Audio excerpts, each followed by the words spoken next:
At first glance, Marion Marnie Ellsworth seemed unsuited to crime. In 1966, she was 32, wore horn-rimmed glasses, and managed the municipal archive in Cleveland's Beaux-Arts City Hall. Her days revolved around microfiche reels, brittle planning maps, and the hush of high ceilings. Yet what outsiders missed was the peculiar vantage the archive provided. Every zoning variance, land use appeal, and infrastructure bond passed through Marnie's stamping tray before it reached council chambers. She could trace a developer's ambition long before ground was broken or a headline appeared. That knowledge intrigued Arthur Kessler, a construction magnate whose crews poured half the city's post-war concrete. After a chance hallway encounter, Kessler invited Marnie to luncheon under the pretext of donating shelving to the archive. Between spoonfuls of clam chowder, he asked whether she ever noticed patterns in permit filings. Lots rezoned commercial a week before estates sold, or floodplain easements lifted overnight. Marnie admitted she had.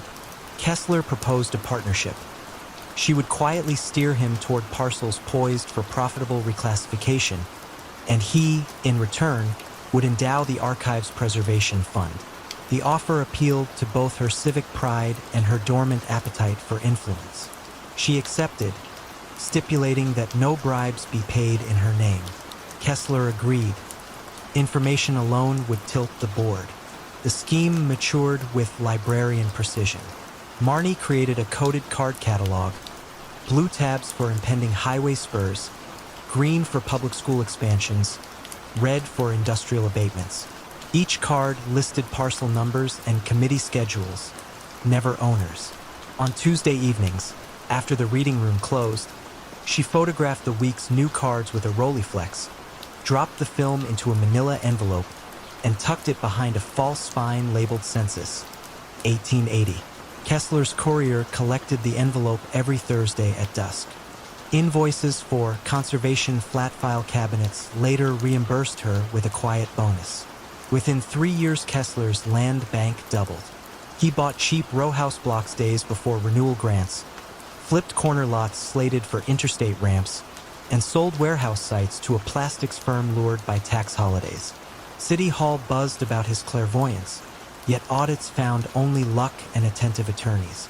Meanwhile, Marnie's archive acquired new humidity controls and a state-of-the-art microfilm reader, accolades she accepted modestly. But precision breeds pattern, and pattern attracts scrutiny.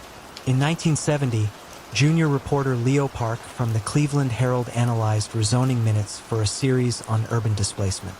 He noticed Kessler's LLCs surfaced, without fail, just ahead of council votes. Curious how anyone could predict such opaque agendas, he filed a public records request for original variance applications. The clerk routed him to the archive. Marnie greeted Leo with professional courtesy, pulling boxes onto oak tables. She felt composed until he asked to see earlier drafts of a freeway spur map that, by protocol, should have been shredded once superseded. Those drafts revealed the spur's path shifting east, onto land Kessler had bought. Marnie stalled, citing ongoing conservation cataloging, and promised to locate them later. Leo, sensing obstruction, jotted her name into his notebook. At Kessler's next pickup meeting, always staged in a dim record storage aisle, Marnie relayed the reporter's interest. Kessler dismissed it. Newspapers cycled fast, yet tension crept into his handshake. He suggested pausing document exchanges. Marnie, relying on a promised year-end grant to finish fireproof vault renovations, pressed for one final transfer covering a scheduled riverfront redevelopment. Kessler reluctantly agreed. Leo intensified research. He mapped 12 Kessler purchases against rezoning timelines, producing a statistical outlier a city planner later called precognition on ledger paper. He tracked courier license plate numbers leaving the archive after hours, tracing them to a shell firm listed at Kessler's headquarters. Armed with photographs, he approached the county prosecutor, who in turn requested a sealed grand jury subpoena for archive access logs. Marnie discovered the subpoena when a bailiff arrived unannounced, demanding sign-in sheets and key cabinet records. Her ordered world tilted. She considered destroying the color tab catalog. One match would erase the trail, but preservation instinct warred with self-preservation. Instead, she transferred the cards into a banker's box, slid it into a bunker-style map case, and labeled it Seismic Survey 1935, accurate enough to discourage casual inspection. For days later, agents executed a search warrant, uncovering the hidden cards after a clerk misshelved inventories and exposed the ruse. Each color tab corresponded to a council docket, dates aligned with Kessler's purchases.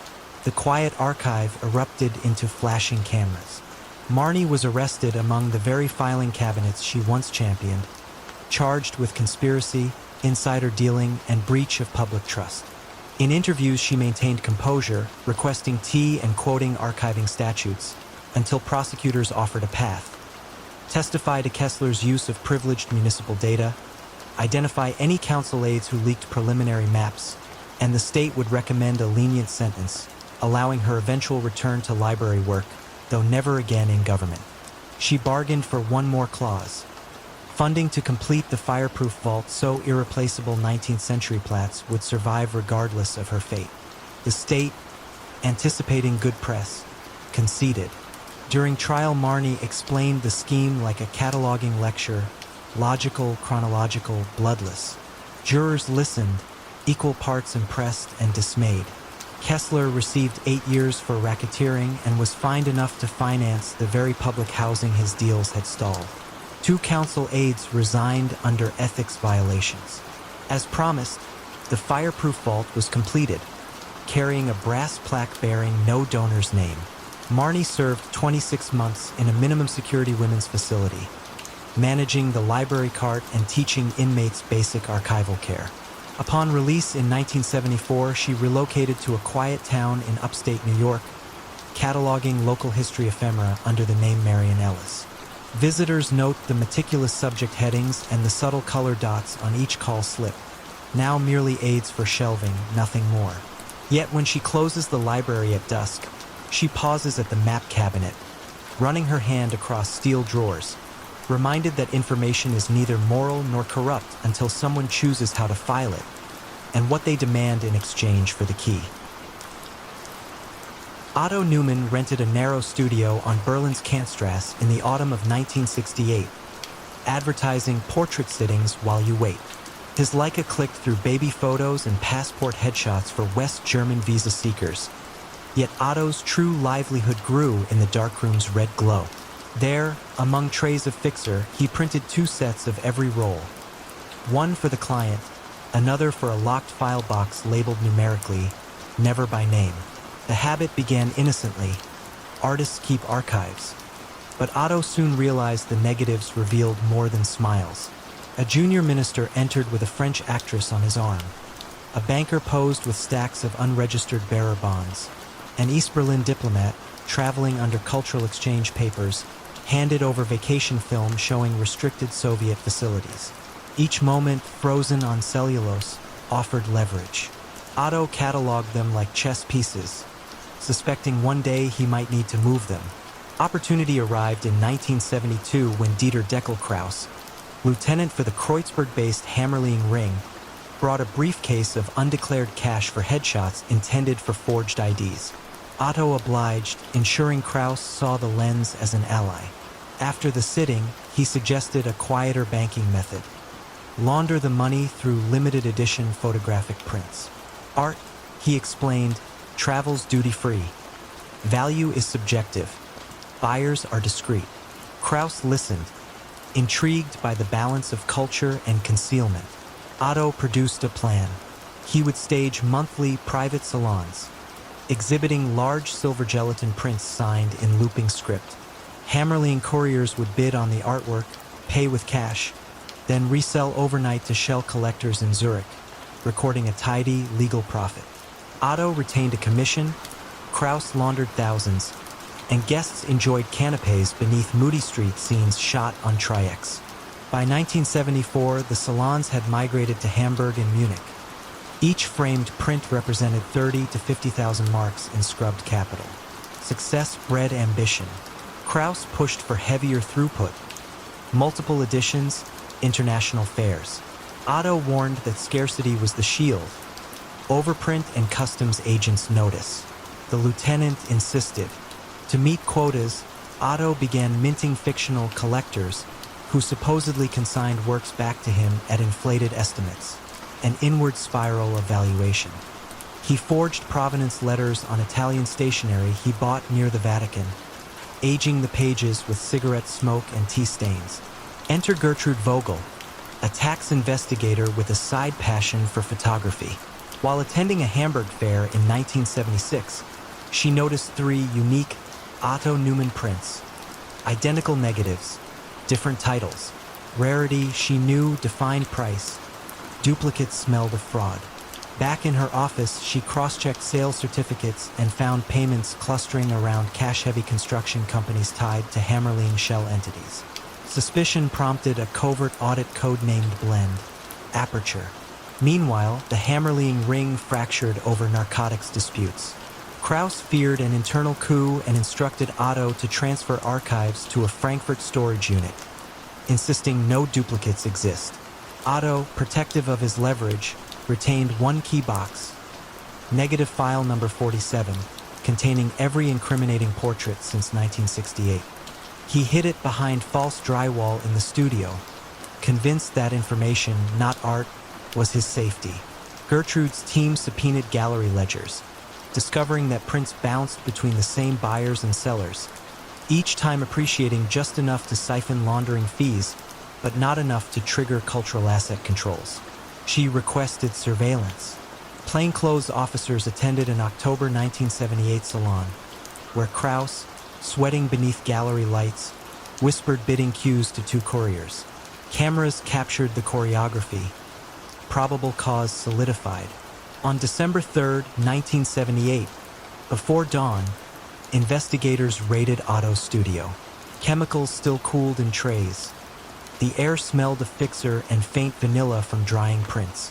They seized financial ledgers wrapped in lens cloth, shipping manifests for crates labeled fragile glassware, and the hidden box of negatives, discovered after a hammer tap revealed hollow plaster.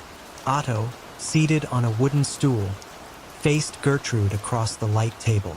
She slid a contact sheet forward. The junior minister with the actress, the banker with bonds, Krauss grinning over counterfeit passports. Quiet filled the room like unexposed film. Charges ranged from tax evasion to conspiracy and possession of blackmail materials. Otto weighed options.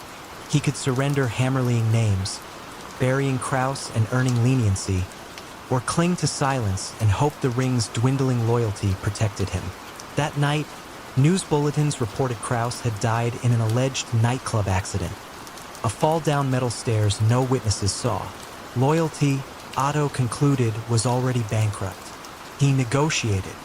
In exchange for decoding ledger aliases and authenticating negative timestamps, Otto insisted on 2 conditions: preservation of original prints in a national photography archive, and witness relocation under a new identity where he might still work with cameras.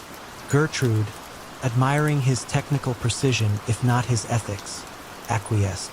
Court testimony the following spring dismantled the Hammerling laundering branch. 8 shell directors faced prison, and art market regulations tightened to require export licenses for high-value prints. Otto was sentenced to 4 years, reduced to 28 months for cooperation. Behind prison walls, he ran the inmate ID photo booth, ensuring each shot met bureaucratic standards. Upon release in 1981, he resettled in a Danish seaside town as Erik Norling, photographing fishermen and gulls for local postcards, images as transparent as the salt air, carrying no secrets in their grains. Visitors sometimes remark on the clarity of his black and white horizons. He thanks them, never mentioning the studio on Kantstrasse or the box of negatives now sealed in a federal archive. Yet when twilight darkens his small darkroom, Erik still watches silver crystals bloom under red light and remembers that every image captures not only what stands before the lens, but also the unseen transactions hovering just beyond the frame. Silvio Silk Moretti accepted the night concierge post at Manhattan's Gilded Regent Hotel in March 1973. The lobby's brass fixtures gleamed, the carpets swallowed footsteps, and the clientele. Finance heirs, visiting diplomats, Broadway ingenues, expected privacy as polished as the marble. Silvio delivered it with effortless grace. He could arrange theater tickets after curtain, procure vintage champagne at 3 a.m., and, if asked in lowered tones, find a discreet doctor who never invoiced. Tips multiplied, but what mattered more were the names attached to each folded bill. Silvio logged those names in a small black agenda, initials only under the heading favors. 3 months in, a bell captain introduced Silvio to Vince Carbone, lieutenant of the Romano crime family's Midtown crew. The Romanos controlled freight docks and bookmaking parlors, yet yearned for cleaner revenue. Vince observed that Silvio's desk sat at a crossroads of appetite and secrecy. Information gathered there could steer money. He offered a partnership: funnel certain high-stakes gamblers to Romano betting rooms, discreetly recommend Romano-owned jewelers to guests seeking last-minute gifts, and collect 10% of whatever those guests spent or lost. Silvio negotiated a single boundary: no physical threats. Vince, amused by the concierge's spine, agreed. Silvio's power blossomed in silence.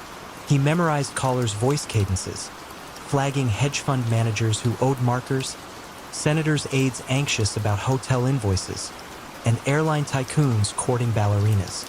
Within a year, he maintained 3 ledgers: one tracking commissions, a second listing bettors' credit lines, and a third, kept in a locked humidor, documenting compromising details.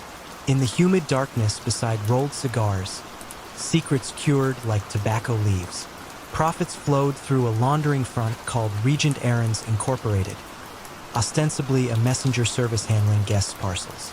Bills from gambling kickbacks appeared as express delivery fees, while jewelry store cuts were packing insurance. The corporation's bank account, opened in Delaware, paid modest taxes and wired quarterly consulting dividends to Romano's shell companies. Silvio drew a salary that looked pedestrian yet withdrew cash bonuses from a safety box reachable only at night. The system thrived until autumn 1977, when an ambitious assistant U.S. attorney, Dana Feld, took over a dormant illicit finance probe targeting Midtown hospitality businesses. She noticed that Regent Errands filed payroll withholding for just 2 bicycle couriers, yet reported gross receipts rivaling a small logistics firm. Her team mapped every transfer and saw a pattern: spikes in revenue after major boxing matches or playoff games. Classic gambling calendar beats. Meanwhile, inside the hotel, a new front desk clerk named Harriet Doyle began working the evening shift. Fresh from Queens College and curious by nature, Harriet admired Silvio's composure but puzzled over the nightly stream of late calls he fielded in the service corridor, always ending with terse notations in the black agenda. One stormy night, a frantic guest, an aerospace contractor, begged her for mislaid betting slips, claiming he'd wired $10,000 to Regent Errands on Silvio's direction. Harriet, alarmed, searched the reservation system but found no department by that name. She filed the conversation away as odd, yet unforgettable. Dana Feld subpoenaed the hotel's corporate filings. Regent Errands registered Agent Stonewalled, buying time for Silvio to hear whispers of the probe through a Romano lawyer. Vince visited the concierge office after midnight, rain streaking his trench coat, and urged Silvio to destroy the humidor ledger. Silvio refused. The ledger, he said, was a parachute. Without it, he was expendable. Vince's eyes chilled, but he left, tapping the brass bell on Silvio's desk as a wordless warning. Pressure tightened. Harriet, still uneasy, discreetly copied a week of Silvio's phone logs when she closed out the switchboard, a task no one tracked after 2 a.m. The numbers led to backroom bookmakers and Romano-owned jewelers. Torn between loyalty and legality, she dialed the Justice Department tip line, identifying herself only as Lobby Nightingale. Dana Feld's office cross-checked the logs against subpoenaed wire transfers. The puzzle locked into place. At dawn on February 18, 1978, federal agents entered the Regent's staff entrance. their steps muffled by Persian runner Silvio once chose for their silence. They detained him at the concierge desk, where he was arranging orchids for the breakfast crowd. Harriet watched from behind a pillar, heart hammering. In a conference room upstairs, Dana Feld laid out evidence. Shell invoices, phone logs, and an affidavit from a bettor who claimed ruin after Silvio steered him to Romano tables. Silvio asked for espresso, then countered with terms. Full disclosure of Romano laundering routes, identification of bribed freight inspectors, and turnover of the humidor ledger. If prosecutors guaranteed witness security and allowed Regent Hotel's legitimate staff to keep their jobs. Dana consulted her team, aware that the ledger's leverage could unify cases against 4 separate Romano fronts. She accepted. Days later, FBI trucks seized crates of falsified invoices from a Romano warehouse in Hoboken. Vince Carbone was arrested leaving a dentist's office, bib still fastened. Indictments cited racketeering, money laundering, and interstate gambling. Silvio's meticulous ledger, each line of looping ink, formed the spine of the prosecution. In court, he testified softly, never vilifying, simply confirming transactions, dates, and whispered requests for discretion. Jurors listened as if to a bedtime story whose lullaby was inevitable downfall. Silvio received a 5-year sentence, halved for cooperation. The Regent rehired Harriet as front office supervisor, praising her integrity under pressure. She replaced the brass bell with an electronic chime. Less romantic, harder to tap ominously. Upon parole in 1981, Silvio entered witness protection, adopting the name Sam Laurent and accepting a concierge role at a boutique hotel in Oregon's wine country. Guests there admire his uncanny talent for securing last-minute reservations and keeping confidences. He no longer keeps a humidor ledger, only a pocket notebook listing Vineyard's best vintages alongside a daily reminder in neat Italian cursive. Privacy is service, but secrecy is debt, and every debt matures. Carl Bishop arrived on Boston State Street in the autumn of 1994 wearing a thrift store suit and the smile of someone who had memorized every Dale Carnegie anecdote. At 29, he landed a junior post at Whitcomb & Price, a boutique brokerage that thrived on low-volume special situations. Those thinly traded stocks the big houses ignored. Carl understood risk, but more importantly, he understood narrative. If he spoke of a failing paper mill as an undiscovered turnaround, clients heard profit where auditors heard smoke. Within 2 years, Carl managed his own book. He nurtured a stable of dentists, restaurateurs, and retired professors, all craving above-market returns yet wary of Wall Street's glare. To them, he offered exclusivity, arranging breakfast briefings in a waterfront cafe where he recited balance sheet ratios between sips of black coffee. His numbers dazzled: 23% annualized in 1995, 27% the next. What his clients never saw was the second set of ledgers on Carl's apartment floor, pages littered with ticker symbols circled in red and initials that matched no surname in the phone book. Those initials belonged to the Sheridan Group, a quiet Irish-American outfit that had drifted from Southey protection rackets into white-collar ventures. Their emissary, Patrick "Patsy" Rowan, met Carl after overhearing him tout a penny stock mining firm in a Back Bay bar. Patsy slid a business card across the counter, no company name, just a beeper number, and proposed a simple trial: purchase 100,000 dormant shares of HarborTech Electronics at 4 cents, promote the company's proprietary sonar patents, then sell into the wave of retail enthusiasm. Carl hesitated until Patsy revealed an incentive. For every cent the price rose, Carl would collect $5,000, wired to an account in Antigua under the shell name Beacon Advisory. The test succeeded beyond expectation. A single fax press release, drafted by Carl and signed by HarborTech's near-retired founder, sent the stock to 42 cents in 10 trading days. Carl's offshore balance bloomed. He upgraded from a basement studio to a Beacon Hill apartment with exposed brick. Yet he spoke modestly of market luck, never of sonar patents or beeper numbers. The Sheridan Group scaled the scheme. They purchased distressed shells, defunct biotech startups, failed regional ISPs, and installed figurehead CEOs who read scripts Carl prepared. He orchestrated conference call hype, pending FDA submissions, foreign licensing talks, phrases legal enough to survive cursory scrutiny yet vague enough to be unverifiable. Money flowed in two directions: investor cash racing toward illusory growth, and laundered mob profits cycling out through Antigua under the guise of consulting fees. Carl's rise drew whispers inside Whitcomb and Price. Senior partner Amelia Whitcomb admired revenue but disliked opacity. She demanded written due diligence on every microcap Carl pitched. He responded with 30-page binders dense with technical jargon, each more ornate than the last. Amelia still sensed missing chapters, yet compliance forms showed no violations. The firm enjoyed record quarters. Doubt was easy to shelve.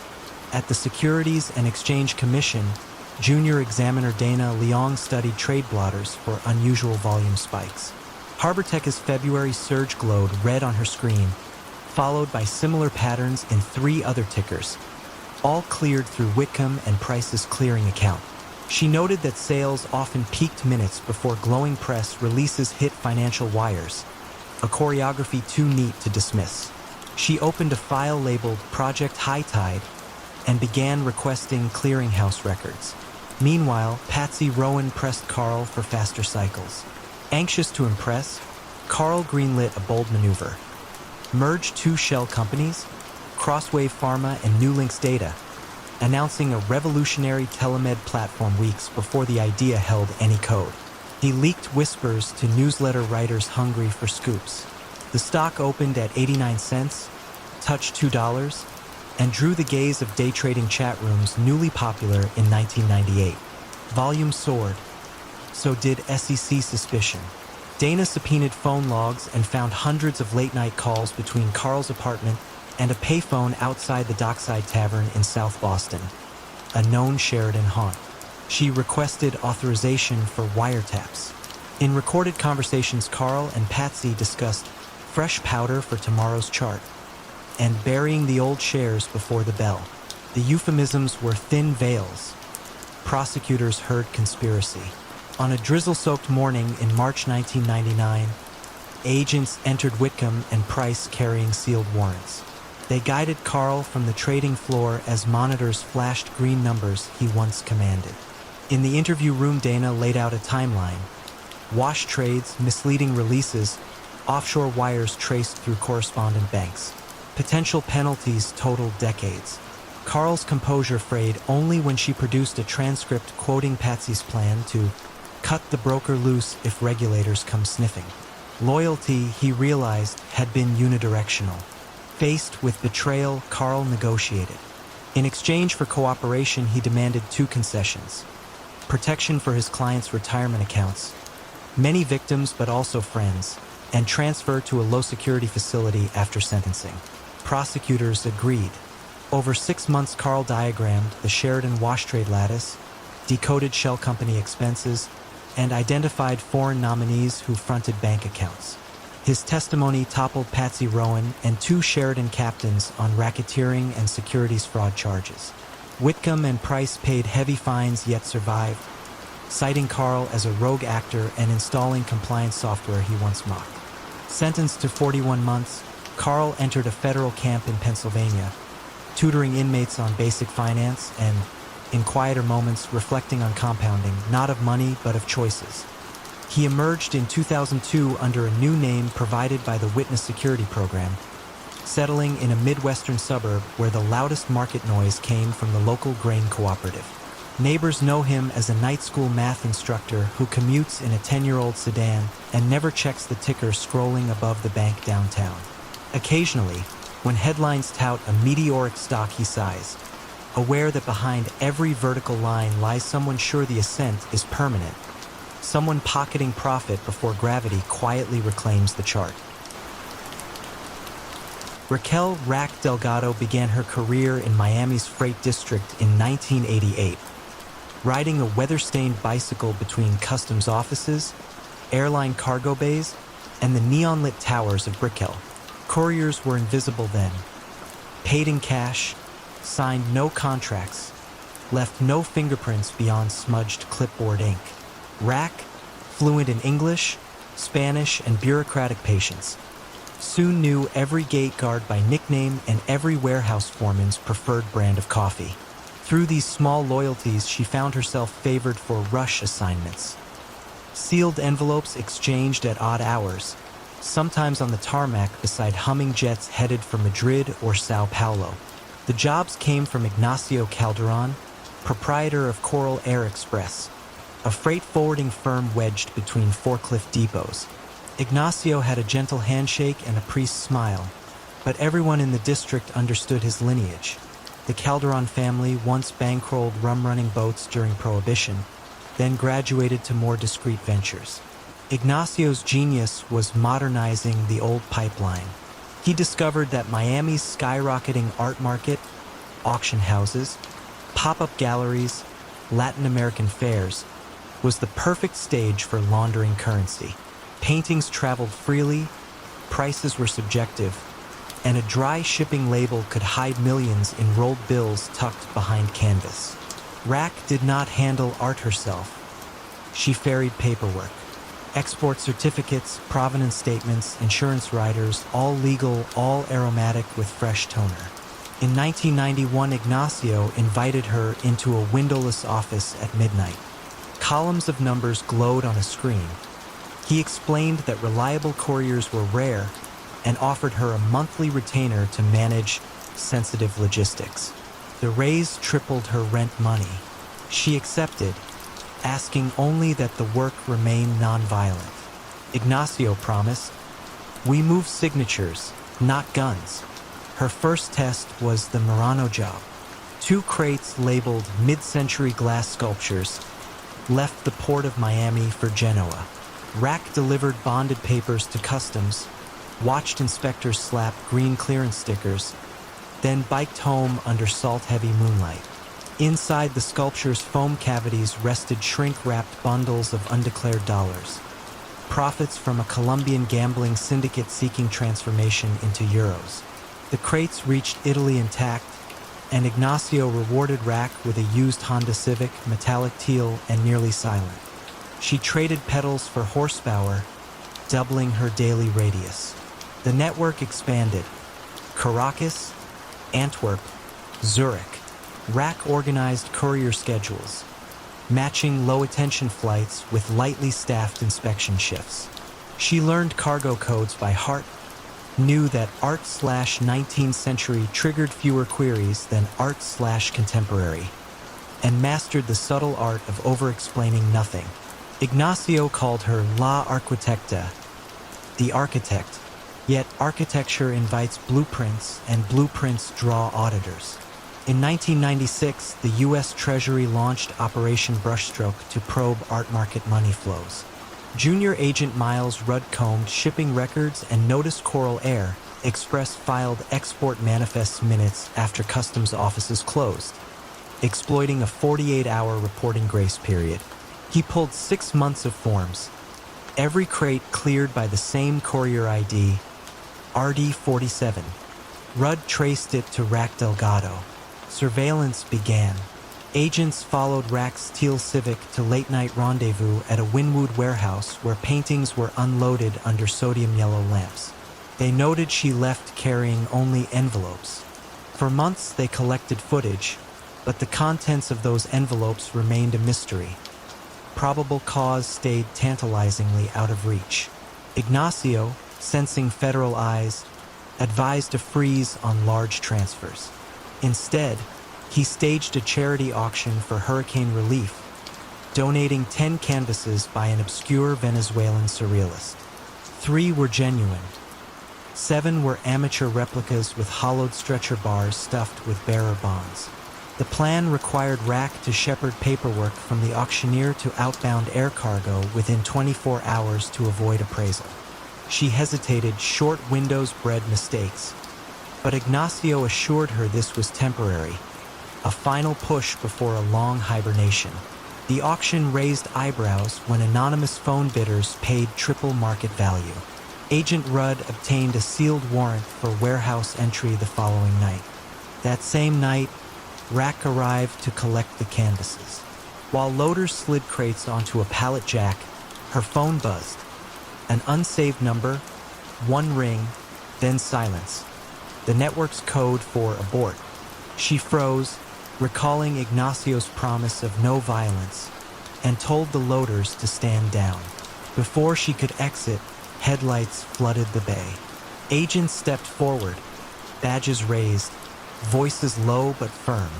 In the interrogation room's hum of recycled air, Rack asked for coffee and time. Rudd presented export forms, photos of late-night meetings, and bank wires linked to Coral Air Express. He spoke evenly. Conspiracy, wire fraud, laundering, 20 years if the court were unkind. Then he offered a narrower path. Testify to the art laundering scheme, help decode provenance forgeries, and recommend safeguards. In return, reduce charges and witness relocation. Rack requested one condition: no forfeiture of the Union Health Fund Ignacio had quietly financed for district couriers. Rudd, surprised, conferred with prosecutors. They agreed. The fund was untouched money. 2 weeks later, Rack detailed the scheme before a grand jury. How canvas dimensions matched cash stacks, how courier IDs rotated, how undervalued export insurance masked overvalued sales abroad. Her calm narration dismantled a network that had migrated millions across continents without firing a shot. Ignacio Calderon was arrested at a Coral Gables cafe, reading shipping journals over espresso. He accepted custody without resistance, remarking only that art is interpretation. He received 12 years. Several gallery owners lost licenses. The Wynwood warehouse now houses a school for graphic design. Rack served 18 months at a minimum security facility outside Tallahassee. Inside, she taught fellow inmates Spanish translation and the geometry of bicycle maintenance. Upon release in 1999, she entered witness protection, relocating to a desert city where the horizon bleaches paintings to monochrome. Locals know her as Rachel Dean, logistics coordinator for a medical supply company. She drives an unremarkable sedan, keeps impeccable paperwork, and spends evenings sketching bicycles against cactus silhouettes.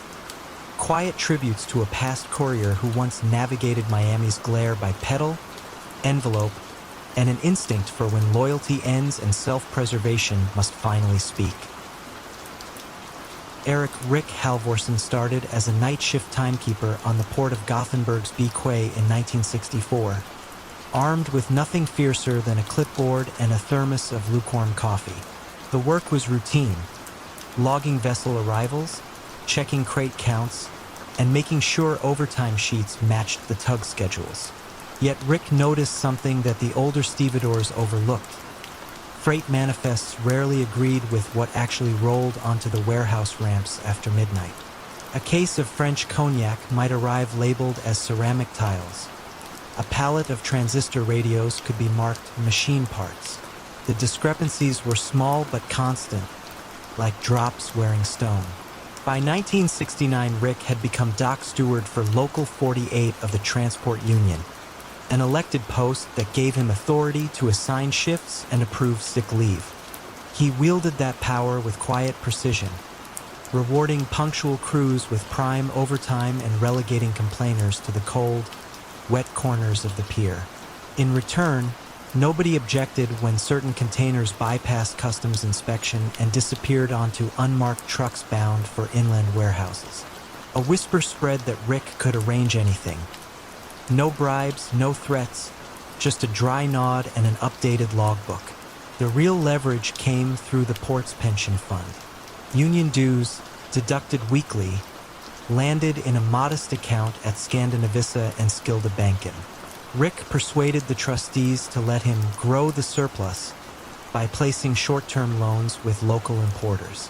In truth, the borrowers were shell companies registered in Luxembourg, each controlled by a Swedish-Italian partnership known informally as the Nardi Group. The loans never defaulted. They simply cycled back with generous interest, converting untaxed smuggling profits into legitimate dividend income for the pension plan. Older dockers were thrilled when their annual statements rose, unaware their future relied on contraband perfume, untaxed cigarettes, and occasionally a crate of unregistered handguns bound for the Baltic. For a decade, the arrangement hummed. Gothenburg's harbor expanded. Rick's office gained a new teak desk, and the union men toasted their steward at midsummer picnics. He never flaunted wealth. His Volvo sedan was 5 years old, his suits gray and box-pleated. The only indulgence was a lakeside cottage purchased through a holding company. His retreat for ledger work on quiet Sundays. Trouble entered by way of a meticulous accountant named Britta Lund. Fresh out of Uppsala University, Britta joined the Swedish Customs Authority in 1979, tasked with reconciling port manifests against import duty receipts. Her algorithmic mind flagged Gothenburg's bequay, cargo volume up 12%, duty payments up only 3%. She scheduled a visit, not an inspection, just interviews and sampling. Rick greeted her with practiced courtesy, offering cinnamon buns while guiding her through warehouses that smelled of tar, salt, and pine crates. Britta noted forklifts idling near containers still unsealed hours after arrival. She asked for random bills of lading. Rick produced them, each stamped and seemingly flawless. Yet a single detail snagged her eye. The exporter's address on 3 separate shipments matched an abandoned textile mill in Bari, Italy. She jotted the anomaly, thanked Rick for the tour, and returned to Stockholm to request a deeper audit. Rick's first real warning came from the Nardi Group's courier. A stiff envelope slid under his office door. Inside lay a single sentence typed in Italian: Il mare assai agita. The sea grows rough. Translation: customs inquiries were widening. Nardi urged a temporary halt, but halting meant containers would pile up, stevedores would notice lost overtime, and questions would spread faster than rumors of cheap cigarettes. Rick chose to risk one final cycle, hoping the audit would stall in paperwork. Britta did not stall. She subpoenaed bank ledgers for the pension fund, comparing loan outflows to import surges. The amounts mirrored each other with suspicious symmetry. She then pulled public records on the Luxembourg shells and traced their directors to relatives of a known Bari fixer arrested in Naples 3 years prior.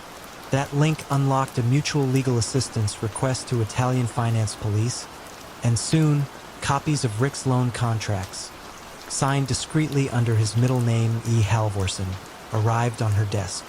A dawn raid on February 12, 1981 unfolded with Nordic efficiency. Customs officers, escorted by unarmed harbor police, stepped onto bequay just as stevedores assembled for the shift. They presented warrants for Rick's office, the Union safe, and 3 warehouses identified by GPS coordinates Britta had compiled. Rick remained calm, even helpful, until they opened the safe and extracted 2 leather-bound ledgers titled simply Quay Adjustments. Every container flagged for priority release was listed there, cross-referenced to pension fund loans and repayment schedules. The handwriting was unmistakably his. He was charged with aggravated smuggling, racketeering, and breach of fiduciary duty. In custody, Rick realized that his years of subtlety offered leverage only if he surrendered others.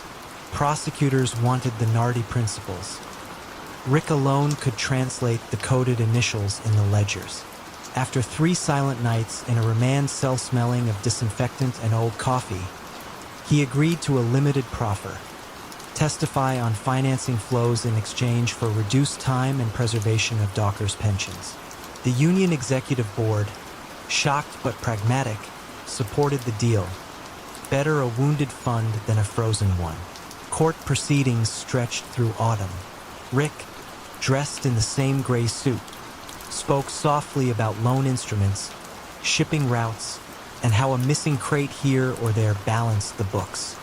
He never claimed altruism, yet emphasized the dockers' improved retirements. Judges acknowledged the nuance but imposed 5 years at Osterreicher prison, citing the scale of deception. The Nardi Group's Nordic arm collapsed. Its Italian partners disappeared into Adriatic shadows. Upon release in 1986, Rick found the docks modernized, his old office now a computer room. He took a clerical post at a maritime insurance firm, a quiet life spent verifying cargo manifests for clerical errors he once exploited. At evenings he walked the waterfront, inhaling the tar and salt he could never quite leave behind. Sometimes a younger steward would nod respectfully, aware that the man adjusting his scarf in the Baltic wind once ruled the pier without raising a fist. Only a pen, a smile, and the promise of a pension that, for better or worse, still paid on time. Ernie Valenti arrived in Atlantic City in 1979, 6 months after the first legal casino opened on the boardwalk. He carried no suitcase, just a slim manila folder of employment references written by people who no longer existed, and wore a dark suit that blended perfectly with the carnival glare. To casino executives desperate for seasoned staff, Ernie looked like salvation. A veteran pit boss who could read dice without bending, track 20 hands of blackjack at once, and calm gamblers with the measured authority of a maitre d'. Ernie's gift, however, was not hospitality. It was structure. Years earlier, in Detroit's underground card rooms, he had learned that the house edge was nothing compared to the profit in skimming. Tiny, regular siphons that vanished before regulators could tally gross receipts. In Atlantic City, he found a landscape ripe for disciplined theft. New casinos racing to outshine Las Vegas, auditors still experimenting with checklists, and a river of tourists dazzled by novelty. The Sand Dune Hotel and Casino hired him to supervise 3 blackjack pits.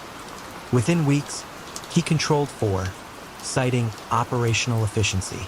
His method unfolded quietly. Each night, as dealers clocked out, Ernie verified the drop boxes. If totals ran heavy, he left them untouched. When a box ran light, he inserted a marker code, 2 dots on the side of the tally sheet, signaling a trusted cashier to adjust the count upward during reconciliation.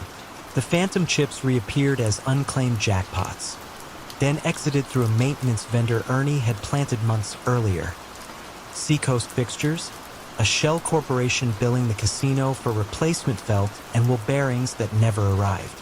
The scheme skimmed no more than 2% of table revenue, small enough to pass quarterly audits. Yet in a city where tables ran day and night, 2% was a silent fortune.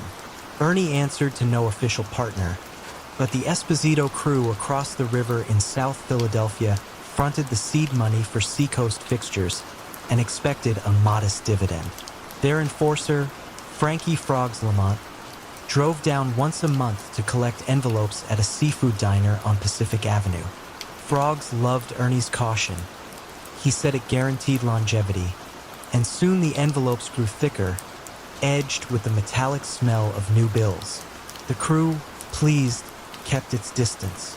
Across New Jersey, Governor Burns' Special Task Force on Casino Integrity began sampling nightly drop totals, comparing them against slot and table traffic ratios.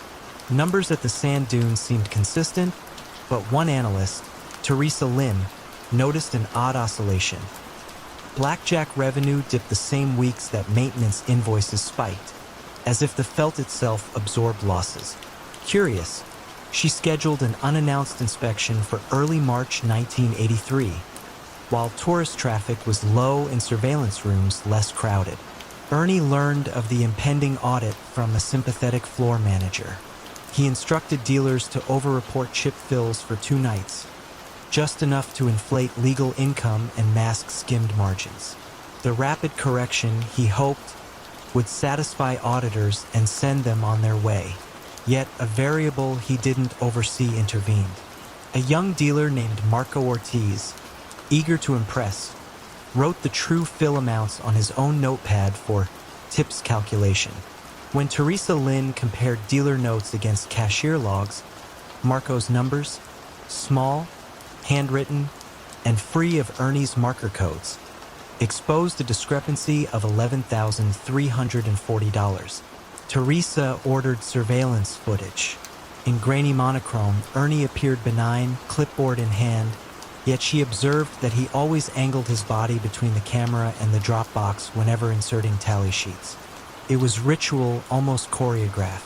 She requested tapes from previous weeks. The pattern repeated. A subtle pivot, papers exchanged, shoulders blocking the lens. Enough, she believed, to argue probable cause. Within the casino, whispers grew. Security Chief Halbrenner, once loyal to Ernie's smooth operations, sensed outsiders closing in and confronted the pit boss in a deserted counting room. Ernie answered calmly, reminding Brenner that both their bonuses hinged on table performance figures. Brenner, sweating under fluorescent lights, backed down but filed a memo recommending enhanced procedural oversight. The memo reached the sand dunes owners, who, fearing scandal, notified their attorneys to prepare cooperation should regulators press. Frogs arrived that weekend expecting his normal envelope. Ernie produced a thinner stack and explained the upcoming audit. Frog's smile tightened. The crew, he said, disliked irregularities. He advised Ernie to erase whatever needs erasing before outsiders did. Ernie spent that night burning duplicate tally sheets in a maintenance boiler, the ash drifting like soot across the boardwalk's neon glow. On April 8th, armed with warrants, Division of Gaming Enforcement officers swept into the sand dune at dawn.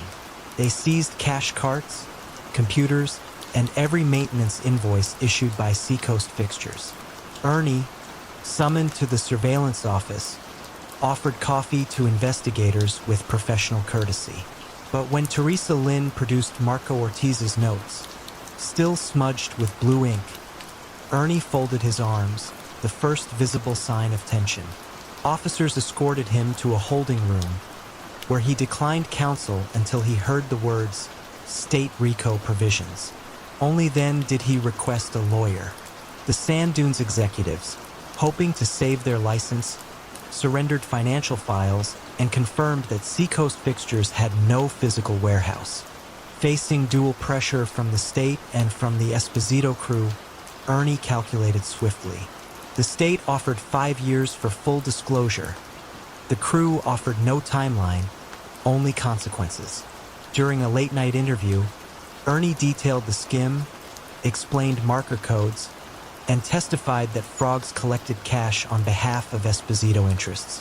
He spoke without embellishment, as though reciting a pit manual. In exchange, prosecutors recommended a reduced sentence and witness protection upon release. News of Ernie's cooperation reached Philadelphia within hours. Frogs vanished. 2 mid-level Esposito associates were indicted for conspiracy to defraud a gaming institution, while the Sand Dune paid a record fine and rebranded under new ownership. Atlantic City tourists barely noticed. The lights still blazed, dice still tumbled, but regulators now installed triple-angle cameras, and every maintenance invoice crossed 3 desks before payment. Ernie served 31 months in a low-security facility, tutoring inmates in probability theory and basic accounting. Upon release, he accepted relocation to a mountain town in Colorado, where the only casino was a converted saloon with 8 tables. Locals knew him as Mr. Vance, a quiet man who never placed a bet, simply nursed coffee at a corner stool, watching the shuffle with cool, distant eyes. In their soft murmur, he found an echo of the boardwalk, yet also a reminder. The surest profit sometimes lies in folding before the deck turns cold. When Dominic Pirelli opened Azure Bloom on Chicago's West Madison Street in 1949, neighbors saw only a mild-mannered widower pruning hydrangeas beneath a striped awning. Dominic's white apron, always immaculate, distracted from the fact that he had once kept the books for the Gaetano crew during the latter days of Prohibition. He promised himself retirement would smell like fresh lilies and eucalyptus, not cordite. Yet habits learned in the back rooms of speakeasies rarely wither. They simply choose new soil. Dominic's true gift lay in logistics. Flowers arrive early, spoil quickly, and must be routed with precision. Skills uncannily similar to moving cash. By 1952, Azure Bloom had become the preferred supplier for weddings, funerals, and political banquets. Every order paid in crumpled banknotes delivered by runners who never asked for a receipt. Regulars thought nothing of it. Such was the neighborhood's rhythm. Dominic bundled the money with floral invoices, deposited it as event revenue, and split the proceeds between distributors that existed only on paper. To the IRS, a successful but unspectacular shop was merely meeting Chicago's appetite for roses. Across town, the younger and brasher Mancuso syndicate noticed competitors' revenue lines sliding while Dominic's boutique flourished. They sent a liaison, Vito Morelli, under the pretense of ordering centerpieces for his sister's engagement. Vito explained that Mancuso trucks hauled produce nightly to the same markets Dominic's suppliers used. If Dominic agreed to route certain boxes through those trucks, no questions asked, shipping costs would drop. Dominic recognized the old language of leverage, compliance dressed as courtesy. He accepted, insisting on just one concession. All manifests must list only flower stock. Vito grinned. That detail suited Mancuso perfectly. The deal bloomed, wrapped in brown paper beside tulips, envelopes of small denomination bills rode city highways at dawn, ostensibly headed for wholesalers. Dominic laundered the cash by inflating invoices for seasonal exotics. Nobody cared that February suddenly required 1,000 stems of Peruvian Alstroemeria. In a ledger coded with botanical shorthand, Alstroemeria meant gambling revenue, anemones meant kickbacks, and calla lilies marked political payoffs. Dominic alone could read the garden. His apprentice, Elena Rossi, a sharp-eyed war widow learning the trade to support 2 children, gradually sensed deeper currents. She saw invoices dated Sundays when markets were closed, and once, a manifest stamped tarragon in a column reserved for carnations. Elena said nothing. Dominic had hired her despite her inexperience. Loyalty seemed a small price. By 1957, the Mancuso syndicate faced a new threat: federal agents wielding freshly minted RICO statutes. They needed an additional buffer and asked Dominic to reroute funds through out-of-state branches. The florist cautioned that wider routes draw harsher weather, but Vito pressed, hinting that refusal might invite unpleasant pruning. Dominic, feeling the old vice of obligation, complied. The expanded network required numbered accounts in Des Moines and St. Louis, each registered to shell importers of horticultural tools. Dominic traveled under the guise of attending floral conventions, returning with hotel stationery scribbled into his ledger. The system functioned flawlessly until a bank clerk in Iowa noticed that the supposed importer's phone number rang to a payphone 3 blocks from Azure Bloom. She filed a suspicious activity report that landed on the desk of Treasury investigator Charles Larkin. Larkin, a quiet man who favored puzzles over politics, found the florist connection intriguing. He visited Azure Bloom pretending to purchase a wreath for his aunt. While Dominic assembled peonies, Larkin observed Elena at the register, her eyes darting every time the cash drawer opened. On his way out, Larkin commented idly that Iowa winters must be hard on flowers. Dominic missed the cue. Elena did not. That evening, she followed her employer to the basement where ledgers were kept beneath burlap. She confronted him gently, asking whether the shop was in danger. Dominic, tired of half-truths, revealed the garden of codes, explaining that he had shielded her from liability by excluding her signature from every transfer. Elena listened, then asked the question that mattered. "What if I'm named anyway?" Dominic promised protection, though he had none to offer beyond words. Weeks later, federal agents served a warrant. They searched shelving labeled dried lavender and discovered a suitcase of stamped remittance slips. Dominic was arrested for money laundering and wire fraud, charges he understood better than any prosecutor. Mancuso lawyers offered to post bond, but at a jailhouse meeting Vito demanded Dominic destroy the coded ledgers before trial. Dominic refused. The ledgers were his only bargaining chip. Elena, subpoenaed, faced a choice: shield the man who gave her a livelihood or protect her children from legal peril. On the stand, she testified that she recognized Dominic's handwriting but never handled the books herself. That statement, though technically true, severed Mancuso's hope of pinning operations on a disposable apprentice. Prosecutors turned to Dominic, offering a deal: decode the garden, dismantle Mancuso's financial branch, and serve 5 years instead of 20. In the fluorescent hush of the courthouse holding cell, Dominic calculated risk. Betrayal, once committed, blossoms quickly. Silence, once broken, grows louder in echo. He signed.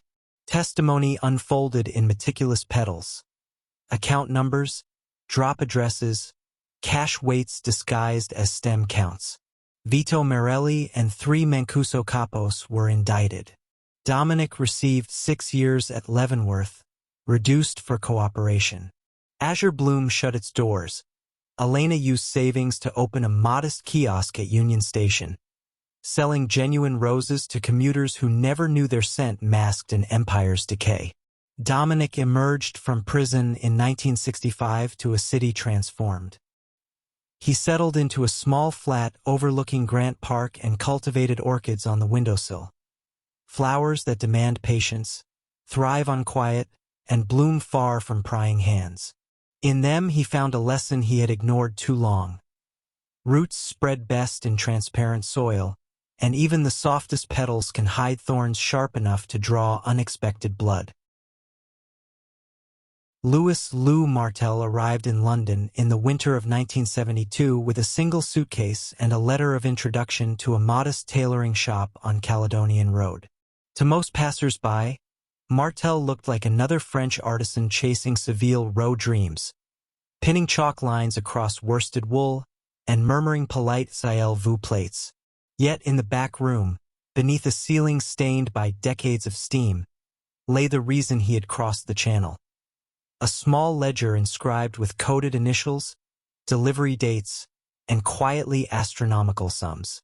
The owner, Conrad Doyle, had spent years stitching bespoke suits for judges, cabinet aides, and lesser royals, all while nursing a ruinous gambling habit.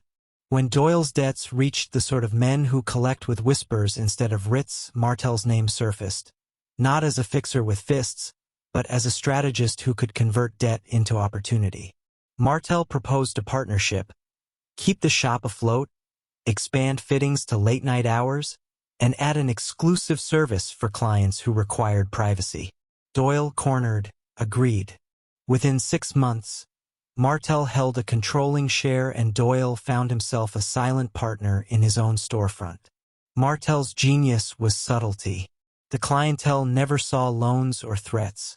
They saw polished wooden wardrobes, discreet side entrances, and a tailor who listened. While measuring inseams, Martel collected confessions. A banker mentioning unreported Swiss assets, a junior minister hinting at a weekend cottage paid for in cash, an embassy attaché whose afternoon rendezvous required unmarked cars. Martel cataloged each indiscretion in neat, slanted script. The ledger grew. His pages were insurance, leverage, currency all at once. To launder the payments funneled through this new concierge service, Martel purchased an aging dry cleaning plant in Enfield. Invoices listed improbable orders, hundreds of ceremonial uniforms for overseas pageants that no inspector bothered to trace. Profits flowed back through the tailoring shop as alterations revenue, taxed, modest, respectable. By 1978, Martel owned 2 adjacent buildings and dined at Claridge's with men who preferred to enter through the kitchen. He never raised his voice, never carried a weapon.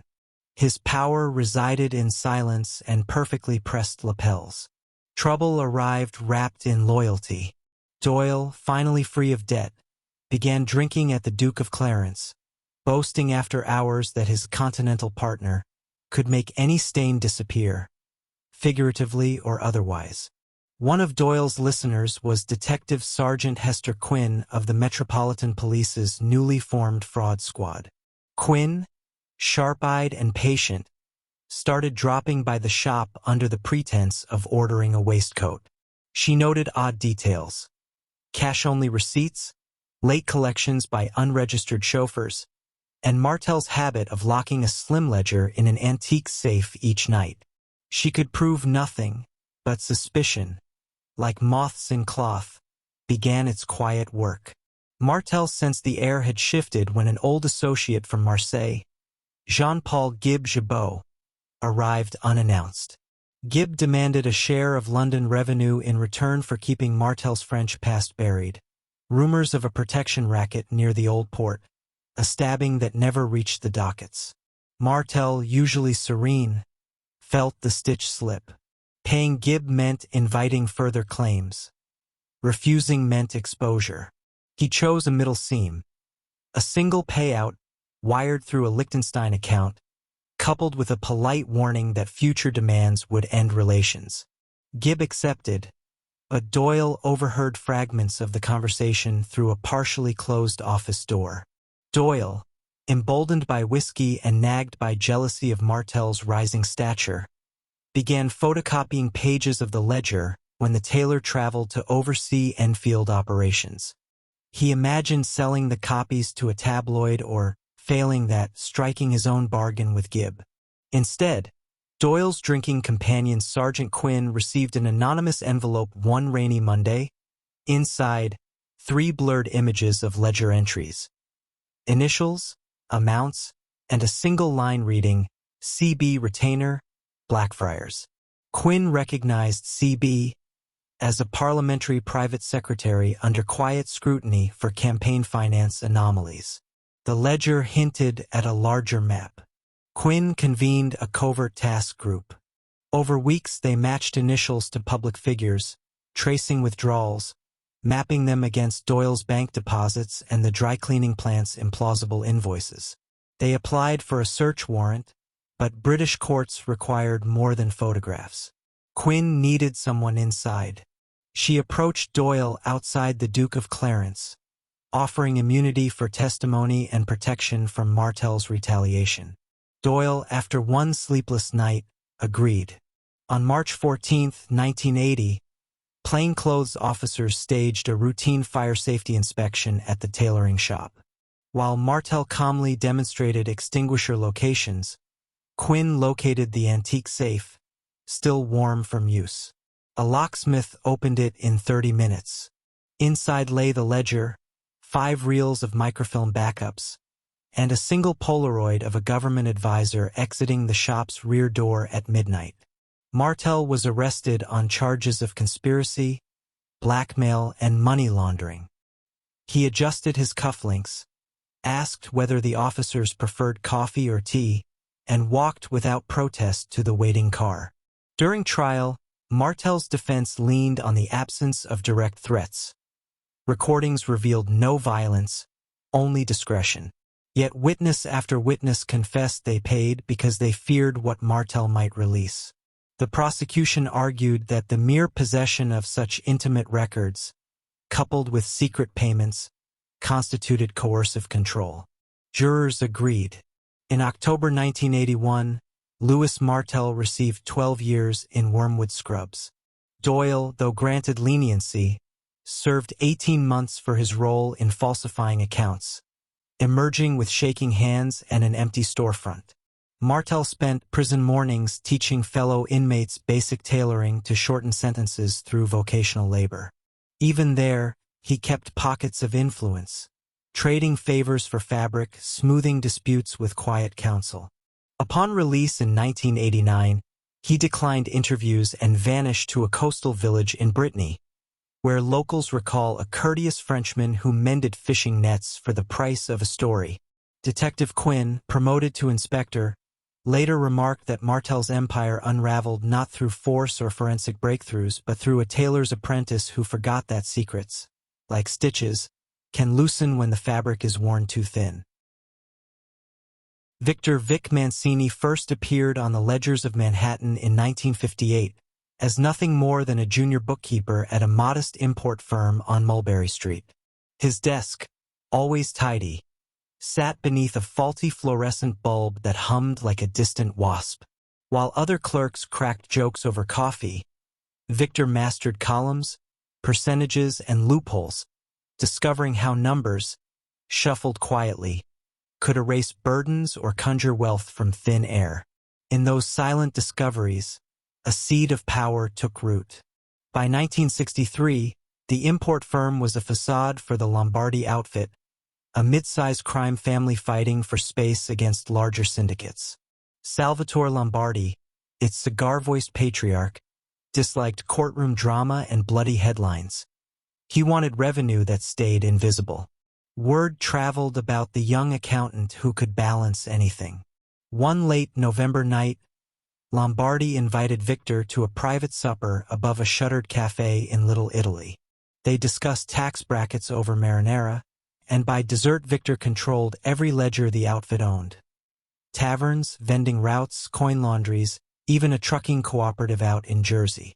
The arrangement looked legitimate, smelled legitimate, and, thanks to Victor's intricate layering, paid almost nothing in tax. Victor's rise was silent but swift. He never fired a gun, never raised his voice, rarely left a paper trail in his own name. Instead, he invented shell distributors, each no more than a rented mailbox in Delaware, funneled cash through them, and reinvested it into real estate under yet another chain of holding companies. By the early 70s, Lombardi's men felt untouchable. The outfit declared fewer than 2% of its true income and still sailed past IRS audits. Agents saw only spotless binders that Victor produced on request, complete with forged vendor receipts aged by coffee stains and smudged thumbprints for authenticity. But power has gravity, and even invisible empires cast shadows. In 1976, the outfit muscled into a mid-Atlantic garbage haul contract controlled by the rival Cavallo family. Trucks were torched, threats whispered. Salvatore Lombardi trusted Victor to cool tensions, not with force, but with numbers. Victor proposed a joint holding company that promised everyone a slice, burying ownership under layers too complex to unravel quickly. The truce held. Yet inside the truce, resentment fermented, especially among Lombardi foot soldiers accustomed to more direct solutions. They muttered that the bookkeeper had traded fear for fractions. The FBI's organized crime task force, meanwhile, noticed an anomaly. A small Brooklyn deli, owned on paper by a bedridden aunt of Victor's, seemed to clear 5 times the revenue of comparable shops. Special Agent Lenora Graves suspected a laundering valve. For 2 years she gathered bank records, subpoenaed utilities, and quietly interviewed flour suppliers who swore the deli purchased far less bread than its claimed sandwich output suggested. Each breadcrumb pointed to Victor, though never conclusively.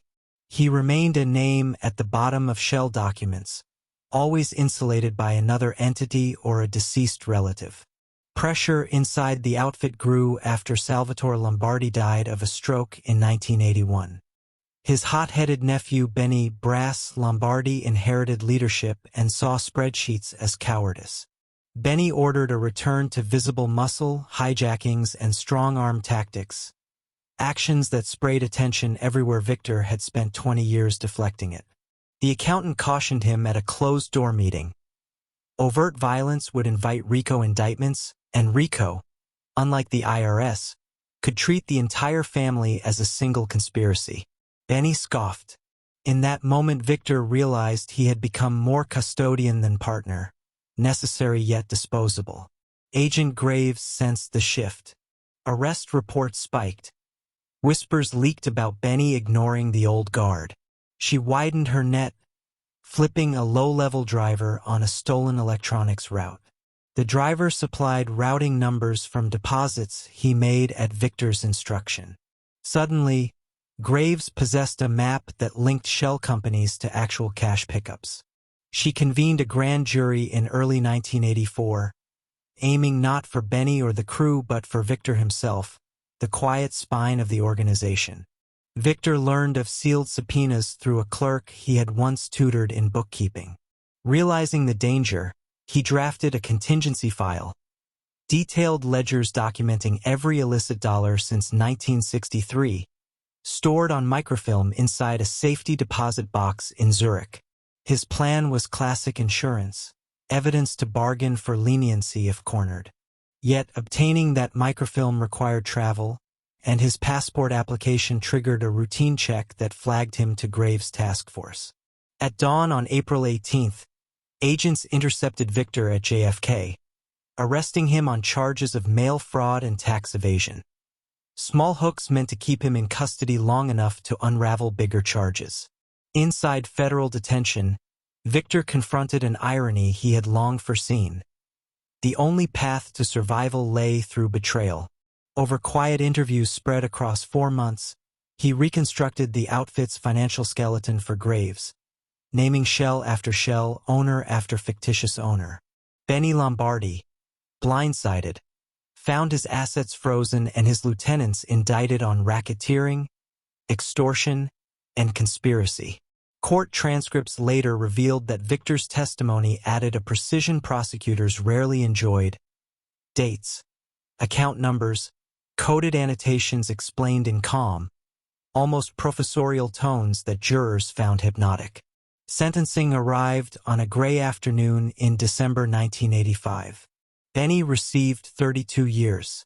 Victor, having pleaded guilty and cooperated, drew 5. At the hearing's close, he adjusted his cuffs, thanked the judge for fairness, and allowed marshals to guide him away. No family members attended. Outside, reporters asked Agent Graves whether the infamous accountant might rebuild in secret after release. She offered a faint smile and said some men never seek the spotlight. They just like balance sheets to add up. In 1990, Victor walked free into a witness protection suburb, a new name waiting on fresh stationery. Neighbors thought him a retired actuary who enjoyed quiet evening walks. He never spoke of Mulberry Street, nor of the empire once laundered clean under flickering fluorescent light, but when he balanced his personal checkbook each month, he still paused to admire how neat numbers, properly arranged, could hold or topple entire kingdoms. Patrick "Paddy" Malloy began hauling crates along Boston's Commonwealth Pier in 1948, a 19-year-old with shoulders broad enough to hoist 2 barrels at once and a habit of counting every step between the cargo hold and the gangplank. Older dockhands teased him for tallying pallets under his breath, but the habit drew other eyes. Within 6 months, George Reardon, an amiable union steward known for settling disputes with envelopes rather than fists, asked Paddy to keep a second set of figures, ones that never reached the shipping office. The task was deceptively small. Each week Paddy noted how many cartons of Canadian whiskey truly left the pier and how many appeared on the manifest. The gap, traced through a modest notebook, funded nightclubs from Southie to the North End. Paddy's pay rose. His mother's rent disappeared. Nobody missed the extra crates because Reardon greased the customs clerks with cigars and season tickets to Fenway. In 1953, the arrangement matured. Reardon, freshly promoted to treasurer of Local 612, discovered that Paddy's knack for numbers matched his steady hands with a ledger. He invited him to a smoke-hazed back office above Kelly's bar. There, Reardon spread insurance forms, pension vouchers, and a thin envelope of dues marked discretionary. He explained that union coffers could grow faster if temporary loans flowed to a silent partner, Graham "Grim" Donnelly, a bookmaker who bankrolled waterfront taverns. Paddy would convert 10% of every dues batch into cashier's checks, purchasing non-existent safety equipment for ships already decommissioned. The checks landed in Donnelly's betting parlors, washed among legitimate bar receipts, then re-emerged as interest paid back to Local 612. Everyone, Reardon assured him, won. Paddy agreed on one condition: no strong-arm tactics on the pier. He believed that a clean routine, cranes lifting at dawn, ledgers balanced by dusk, kept suspicion low. Reardon laughed softly, toasted the principal with a glass of rye, and handed Paddy a brass key to the office safe. Through the late 50s Boston's harbor thrummed with cranes, and Paddy's scheme slipped among them like tidewater. Dockworkers received regular raises. Widows collected pensions on time. Reardon built a lakeside cottage while Donnelly sponsored boxing matches that drew crowds too busy cheering to question financing.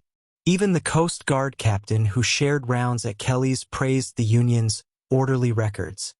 Trouble drifted in on a foggy November morning in 1961, when containerization reached the Atlantic coast. Metal boxes replaced burlap sacks, computer punch cards replaced handwritten manifests, and the gap between real cargo and paperwork narrowed. Donnelly pushed Paddy to accelerate laundering before machines made skimming obsolete. Paddy resisted, arguing that sudden surges in equipment invoices would shout louder than a tugboat horn. Reardon sided with Donnelly, assuring Paddy that auditors still trusted ink more than magnetic tape. While the men debated, a quiet observer studied them. Special Agent Nora Whitlock of the Treasury Department's newly formed strike investigative unit. Whitlock had grown up in Charlestown, daughter of a dockworker who died from an unfiled injury claim. She specialized in following money through labor funds, tracing pension checks that seemed heavier than actuarial tables predicted. A whistleblower, a junior clerk denied a promised promotion, handed her photocopies of Local 612 invoices for lifeboat upgrades billed to phantom vessels. Whitlock mapped donor addresses, discovering they matched Donnelly's betting shops. She began visiting the pier under the guise of researching workplace safety. Paddy noticed the young woman in a camel hair coat asking longshoremen about new life vests no one had seen. He felt, for the first time in years, a stitch of unease in the harbor air. Reardon shrugged off Paddy's worry. Auditors loved paperwork. Local 612 had mountains of it. Yet Paddy knew that numbers, like ropes, fray if pulled too taut. He revisited the office safe, reread notebooks spanning 13 years, and realized each entry, every loan, every fictitious upgrade, created a trail exact enough for any determined tracker. Donnelly offered a blunt solution. Burn the ledgers, move operations to Newark, and let the ocean swallow the past. Reardon hesitated. Fires attract fire marshals, and Newark docks carried their own predators. Paddy proposed another path. Pause the laundering, await the shift to full container operations, then restart under new software too technical for Whitlock's unit. Donnelly dismissed the idea with a grin that showed gold molars. Days later, Paddy entered the office to find the safe open, ledgers gone, and a faint smell of cigar smoke. Panic tightened his chest. Either Donnelly had taken the books to bury him, or Whitlock now possessed a confession in neat columns. That night, as freezing rain needled the pier, Paddy skipped Kelly's and walked the seawall alone, weighing loyalty against survival.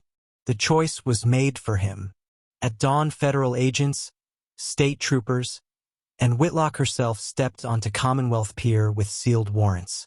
They seized punch cards, pension files, and 2 crates of whiskey mislabeled gospel tracts.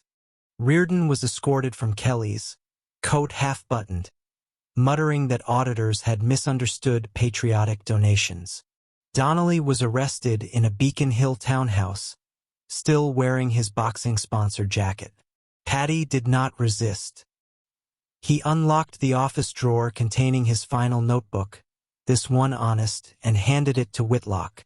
His cooperation trimmed his sentence to 4 years in a low-security prison near Springfield. Reardon received 8, Donnelly 10. Local 612 was placed under federal oversight. Pension checks kept flowing, though now every cent was audited twice. On release in 1967, Paddy returned to the harbor, but container cranes had replaced the old latticework, and no foreman needed a ledgerman with a history. He moved inland to Worcester, took night classes, and became a mathematics teacher at a vocational high school. Sometimes he lectured about balance, describing how a pier withstands weight only when every load is counted honestly. His students assumed he spoke purely of engineering. Only Paddy and the harbor waves, audible in memory, understood the deeper calculation. The Grand Neptune Casino opened its doors on Atlantic City's boardwalk in the summer of 1991, just after twilight laws were loosened and neon seemed to outshine the sea. Tourists noticed the polished marble floors, the uniformed croupiers, and the ceiling mural of mythic sea gods. They did not notice Lenny Duarte, a mild-mannered accounting manager who walked the floor each night with a small leather notebook, jotting balances no tourist would ever see. Lenny grew up 3 blocks inland, the son of a barber and a crossing guard, blessed with a photographic memory for numbers and an almost monastic dislike of attention. He studied bookkeeping at community college, joined the Grand Neptune during its construction phase, and by opening day was already trusted to reconcile cage receipts. In theory, every chip leaving the cage accompanied a matching entry on the mainframe. In practice, chips flowed like tidewater, and Lenny alone tracked the undertow. The casino's majority owner was Dominic "Dom" Caruso, a former Newark vending machine distributor rumored, politely, to have silent partners in North Jersey's DeCavalcante crew. Dom understood showmanship better than spreadsheets. On opening week, he pulled Lenny aside and spoke in the lilting confidence of an uncle giving life advice. Neptune needed some flexibility in its daily drop counts. A portion of high roller cash would bypass the books, he explained, so that certain friends could re-enter it later as clean gaming revenue. Lenny, who had never broken a rule stronger than a parking meter, felt the room contract, then nodded. He was 27, paying off his mother's medical bills, and the request came wrapped in paternal charm. The mechanism proved simple. Each midnight, when machines reset, Lenny printed a provisional drop report, marking it draft. Before dawn, he received a manila envelope from Dom's nephew Vince containing raw cash totals from private baccarat salons. Lenny subtracted those figures from the draft, destroying the first printout and filing the doctored version under final. The skimmed money traveled in armored vans to a small coin-sorting warehouse on the edge of town, was swapped for cashier's checks, and cycled back through the casino as winnings claimed by pre-selected players, school teacher cousins of crew members, a retired plumber, a violinist who played 1 weekend a month. For 2 years, the tide rolled smoothly. Regulatory audits skimmed surface data. External accountants trusted Neptune's IBM system, never suspecting the midnight drafts that disappeared like foam. Lenny's only written record fit into that leather notebook, tiny columns noting subtractions with the cryptic letter M for mirror, meaning the money would soon reflect back as legitimate. In 1993, competition stiffened. New casinos sprouted along the boardwalk, and Dom demanded bigger mirrors, $100,000 nightly instead of $40,000. Lenny reminded him that casinos filed currency transaction reports for anything above $10,000. Dom smiled, said the feds were busy chasing drug cartels, and ordered another round of Greek god statuary to distract tourists.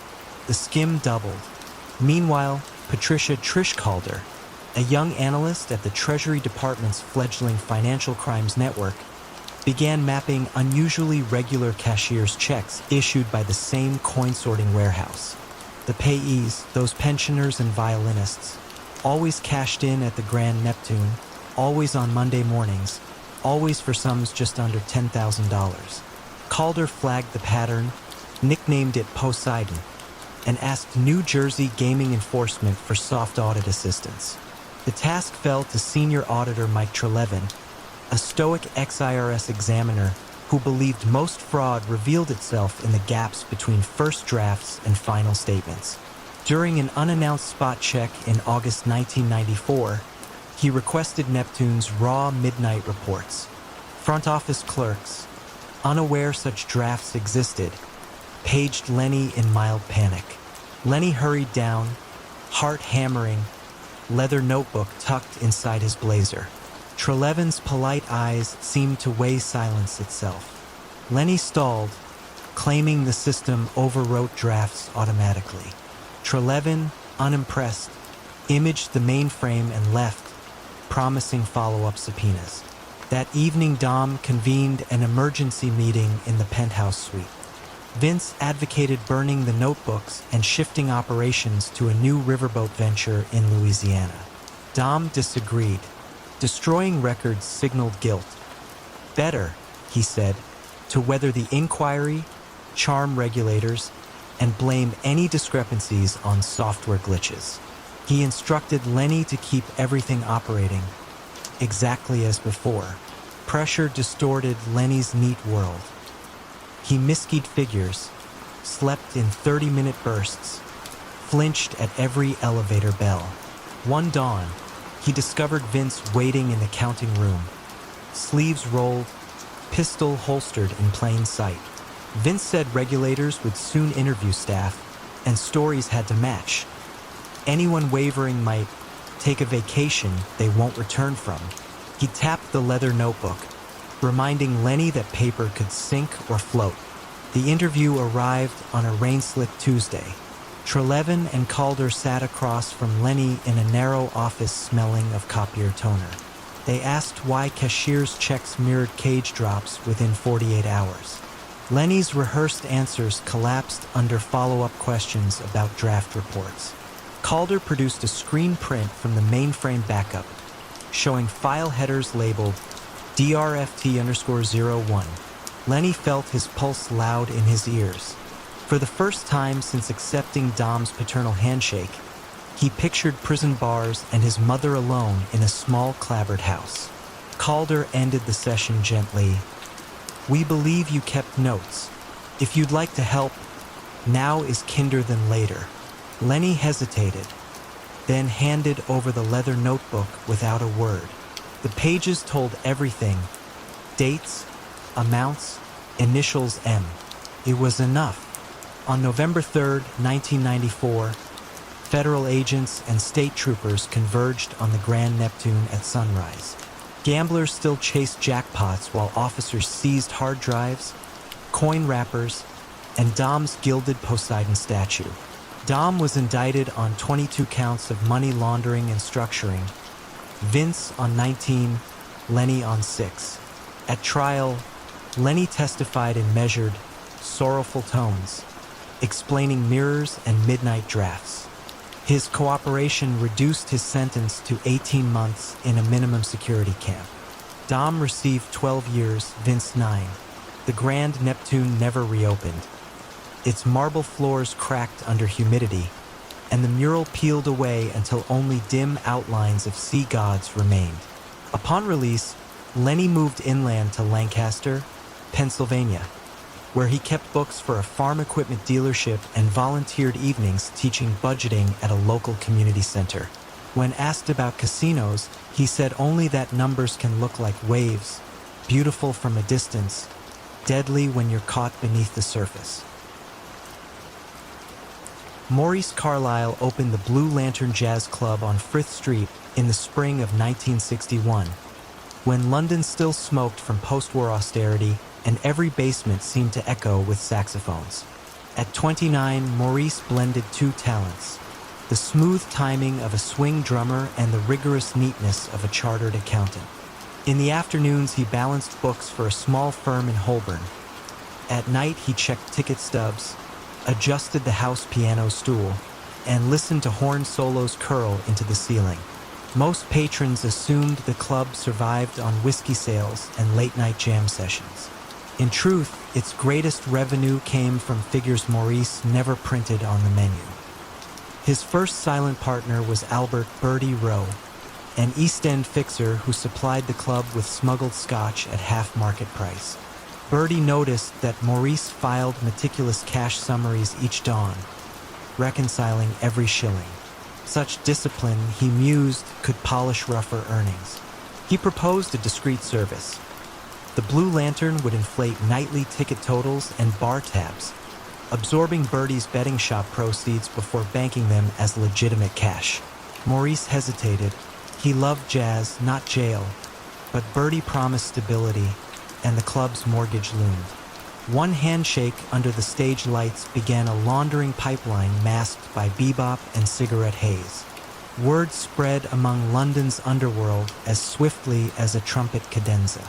Within 5 years, the Blue Lantern reported sellout crowds 6 nights a week, even during midwinter fogs when chairs sat empty.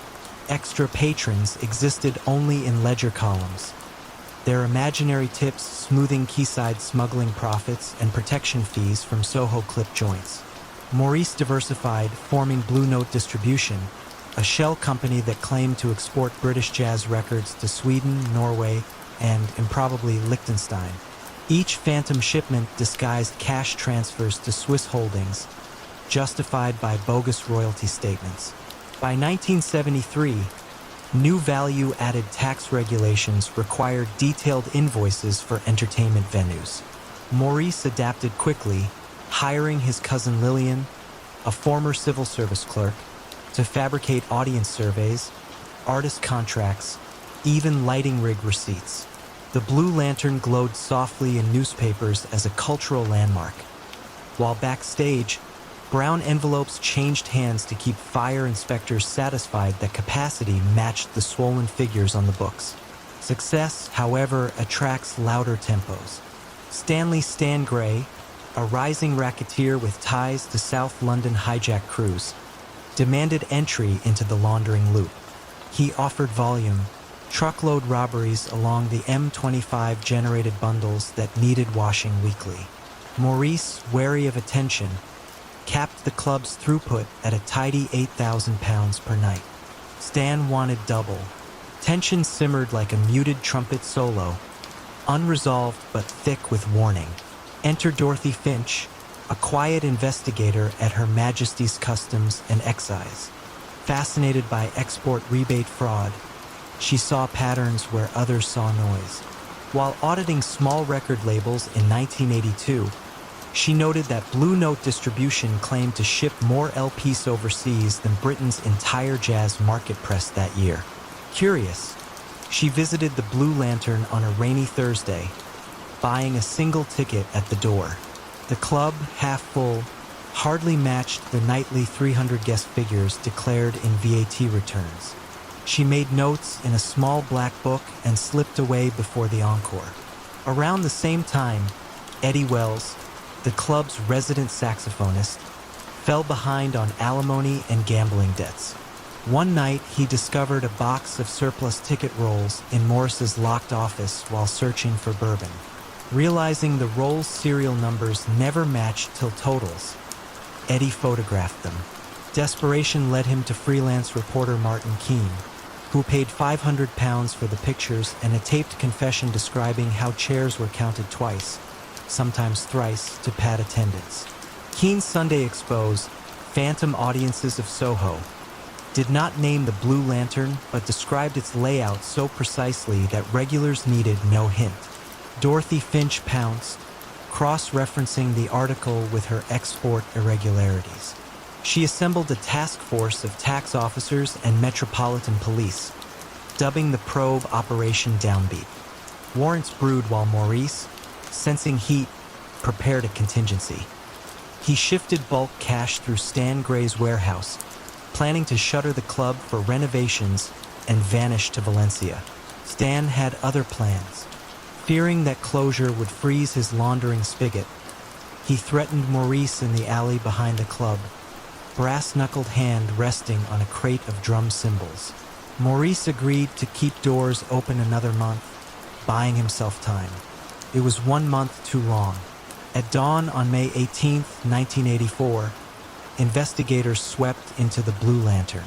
They cataloged ledgers, seized false export forms, and traced cash logs to smugglers already on customs watch lists. Maurice stood beneath the stage's soft blue bulbs, hands steady, as officers counted and used ticket rolls identical to numbers logged months earlier. Stan Gray, arrested the same morning at his warehouse, cursed Morris's caution too late. The trial at the Old Bailey wound through summer, expert witnesses debating jazz economics versus plausible seating capacity. Lillian's forged invoices unraveled under forensic ink analysis. Export board officials confirmed that no shipments reached Scandinavia in years. Faced with overwhelming arithmetic, Maurice pleaded guilty to conspiracy to launder and tax evasion. He received 10 years, reduced to 7 for cooperation mapping Stan's wider network. Stan drew 12. The Blue Lantern closed, its sign removed, the basement silent except for distant underground rumbles. In 1991, Maurice emerged on parole, hair thinner, rhythm intact. He settled in Margate, teaching bookkeeping at a community college and volunteering at a seaside arts cafe that hosted Sunday jazz trios. Dorothy Finch, later promoted to assistant commissioner, kept a framed Blue Lantern ticket on her office shelf. A reminder, she told new recruits, that numbers may dance as elegantly as music, but the wrong notes eventually catch the ear of someone who listens carefully enough. Would you like the next story? Henri Duclos stood on the Pont de Grenelle at dawn in 1983, watching barges glide beneath the Paris skyline. To most passers-by, he looked like any mid-level banker savoring a cigarette before work. Yet inside the mahogany files of Banque Nouvelle, Henry's brisk signature authorized wire transfers that carried Corsican heroin profits to Swiss trusts and Caribbean shell firms. He was 40, bespectacled, and famously polite, the last man anyone pictured at the center of Europe's most disciplined laundering ring. Henry's ascent began a decade earlier in Marseille, where his first job involved auditing seafood exporters.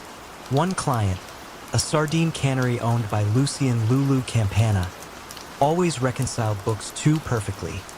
No spoilage, no late invoices, only immaculate margins in an industry known for rot. Henri, intrigued, traced outgoing payments to a Luxembourg branch and mentioned the anomaly during a routine dinner.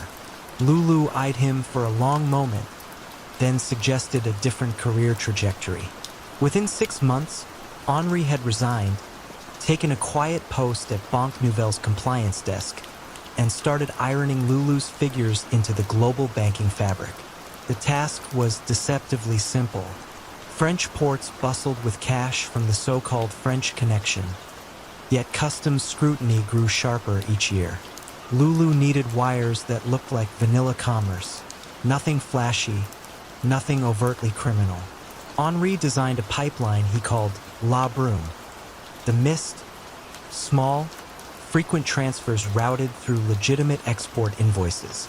A crate of Sardinia-bound tuna might cost 18,750 francs. Tucked inside that line item sat 16,000 francs of heroin revenue. The bank's automated systems saw seafood, not narcotics. From 1974 to 1980, Henri refined La Brume with near-academic precision. He hired 2 junior clerks whose only task was to adjust exchange rates by fractional points so totals appeared random. He staggered deposits across 5 time zones, ensuring that no regulator reviewed more than an isolated fragment. Parisian supervisors called him Monsieur Miniature, Mr. Meticulous, a compliment he wore like a pressed lapel. Power, however, accrues weight. Lulu's cousins in Corsica demanded faster turnarounds. South American suppliers requested their own slots in the mist. Henri responded by creating fictitious cash flow models for a dozen shell companies, olive oil traders, art shippers, even a charity for Mediterranean coral reefs. He kept master ledgers in a single composition notebook, handwritten in cautious ink, stored behind a false panel in his apartment's bookcase. Only 3 men knew where it was: Henri, Lulu, and Jules Martin, a reserved notary who certified property deeds for the ring. The system might have drifted on indefinitely had Henri not attended a 1982 banking conference in Zurich, where a Swiss officer remarked that French regulators planned a new declaration obligations for any transfer over 15,000 francs. Henri realized La Brume would soon glow like neon. He proposed a pause, 3 months to redesign the pipeline. Lulu refused, citing impatient Colombian partners and Corsican politics. The polite banker found himself caught between calculus and bravado. Enter Lieutenant Claire Berard, a 32-year-old financial investigator fresh from the École Nationale d'Administration. Unlike traditional police, she preferred spreadsheets to stakeouts. Assigned to the new Financial Crimes Task Group, she began indexing every seafood exporter in Marseille, cross-referencing wire patterns against seasonal fish yields. One cannery's invoices never aligned with trawler logs: Lulu's plant. Claire traced the discrepancy to Banque Nouvelle, flagged Henry's unusually consistent approval codes, and opened what she called Operation Brouillard, the fog. Claire's first approach was subtle. She invited Henri to lecture interns about anti-laundering protocols. During Q&A, she asked about exchange rate irregularities in commodity exports. Henri answered smoothly but felt a chill. Someone had lifted the edge of the curtain. That evening, he retrieved the composition notebook, intending to relocate it, only to find the hiding panel ajar. The notebook remained, yet a fine layer of dust was disturbed. Fear, thin and clinical, settled over him. Henri confronted Jules Martin, suspecting the notary had been approached. Jules, overwhelmed by gambling debts, confessed. Claire's team had offered leniency in exchange for information. He had yielded names, dates, even the bookcase's secret. Henri realized the fog had become a mirror. Every number now reflected back at him. He weighed flight. Geneva beckoned with discreet lawyers. Panama offered treaty loopholes. But Lulu's cousins shadowed him day and night, ensuring loyalty. Unable to run, Henri attempted one final maneuver. He forged a memo suggesting that Banque Nouvelle's deputy director, an ambitious executive named Fournier, had ordered the suspect transfers. The ploy aimed to scatter culpability and buy time. It failed within 48 hours. Claire's task force executed simultaneous warrants at the cannery, Jules's notary office, and Henry's apartment. They found the notebook exactly where Jules indicated, each page a cartographer's dream of illicit finance. Henri surrendered without protest, adjusting his glasses as agents cataloged evidence. Lulu escaped temporarily to North Africa, but was arrested in Tangier 2 weeks later when Moroccan customs discovered undeclared bearer bonds in his luggage. Trials unfolded in austere courtrooms along the Seine. Press coverage was muted, partly because the government feared revealing how porous its banking defenses had been. Henri, ever courteous, clarified process details under oath, explaining La Brume as though lecturing students. He received 11 years at La Santé prison, less than Lulu's 17, due in part to his cooperation outlining shell company mechanics. Fournier was cleared, yet his career dissolved under the taint. In 1993, Henri emerged on parole, a slimmer man with tremors in his hands. He moved to a village near Tours, teaching mathematics at a lycée, living in a modest flat overlooking the river, water still moving, but now without mist. Lieutenant Claire Berard, promoted to chief inspector, kept the composition notebook in her office safe. Occasionally she opened it, not for evidence, but to remind recruits that crime often whispers rather than shouts, and that even the quietest banker can leave ripples large enough to map. Victor Vic Rinaldi's rise began on a gray Chicago morning in 1954, the day he bought a modest haberdashery on State Street. To shoppers, Rinaldi's fine menswear looked like any other shop where clerks measured sleeves and matched silk ties to charcoal suits. Yet beneath the oak counters lay hidden compartments, and in the locked office upstairs, ledgers far more lucrative than dress shirts chronicled the flow of mob money across the Midwest. Vic grew up the son of Italian immigrants who prized discretion and hard work. As a boy, he learned to press trousers with precision. As a teenager, he learned to press envelopes into the right hands. By 28, he'd sold his father's tailor shop for cash, clean cash, he liked to say, then reinvested in 3 more storefronts along the lakefront. Behind each register, a trusted cousin tallied legitimate sales while keeping a second column for the numbers that mattered.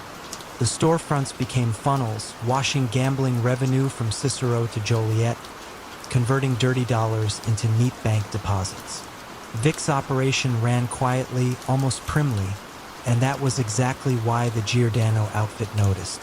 In 1957, Anthony Tone Giordano invited Vic to dinner at a private booth in the Green Mill Lounge. Tone spoke softly, as if disclosure itself were impolite. The outfit's gambling take had outgrown back-alley pickups. It needed a laundromat that did not smell of bleach.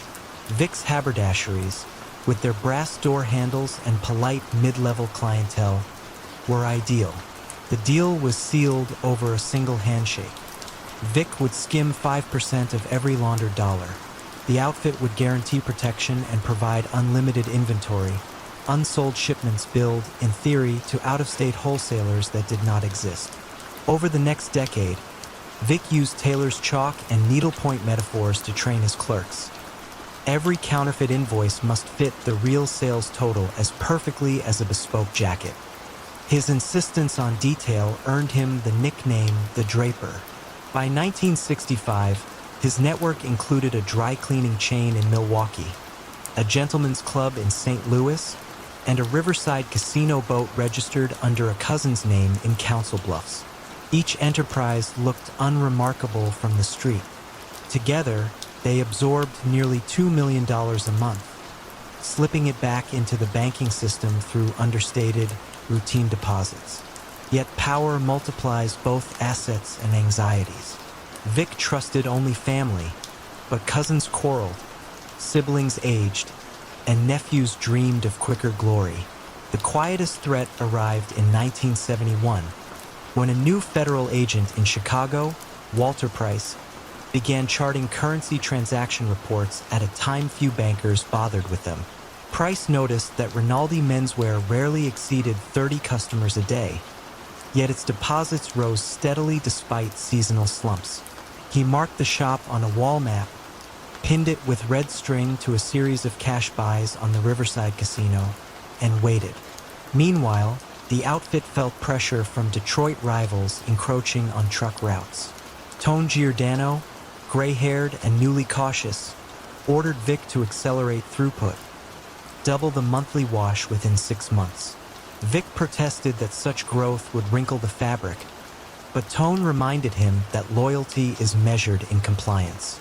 Vic complied. Deposits ballooned. So did Price's suspicions.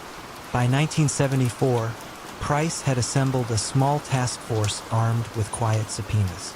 They leaned on freight clerks, cross-checked fabric orders, and found that Vic's flagship store claimed to sell 1,200 Italian silk ties each week, 6 times the entire Midwest's import volume. The numbers were impossibly elegant, and that elegance was the tell.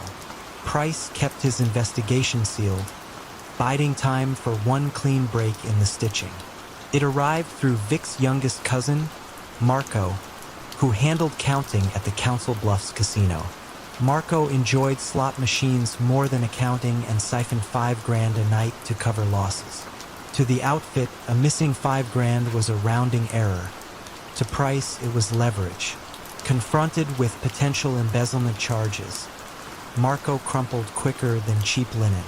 He detailed every courier schedule, every code word, blue suit, for $10,000, cufflink for $50,000, and crucially, the exact dates ledgers were swapped between shops.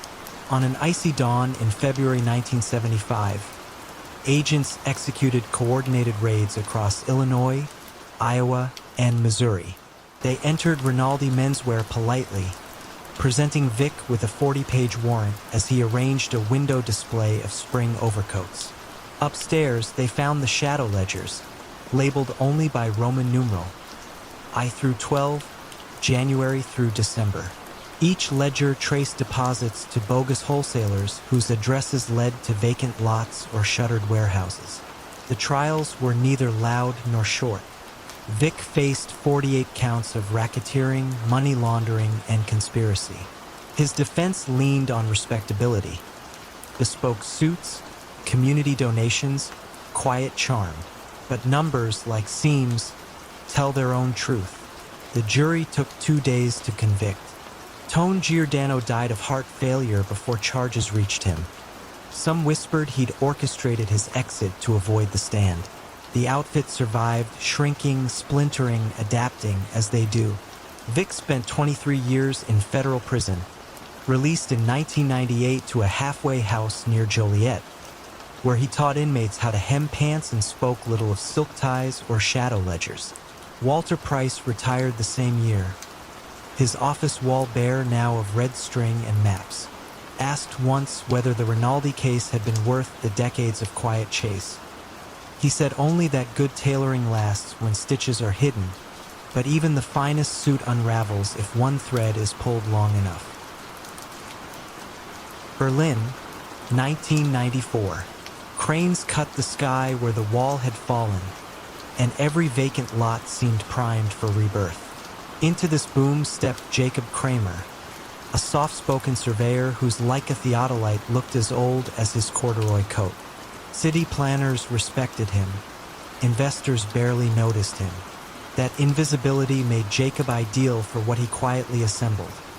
A property laundering carousel that spun East German ruins into West Berlin capital, then back again as squeaky clean equity.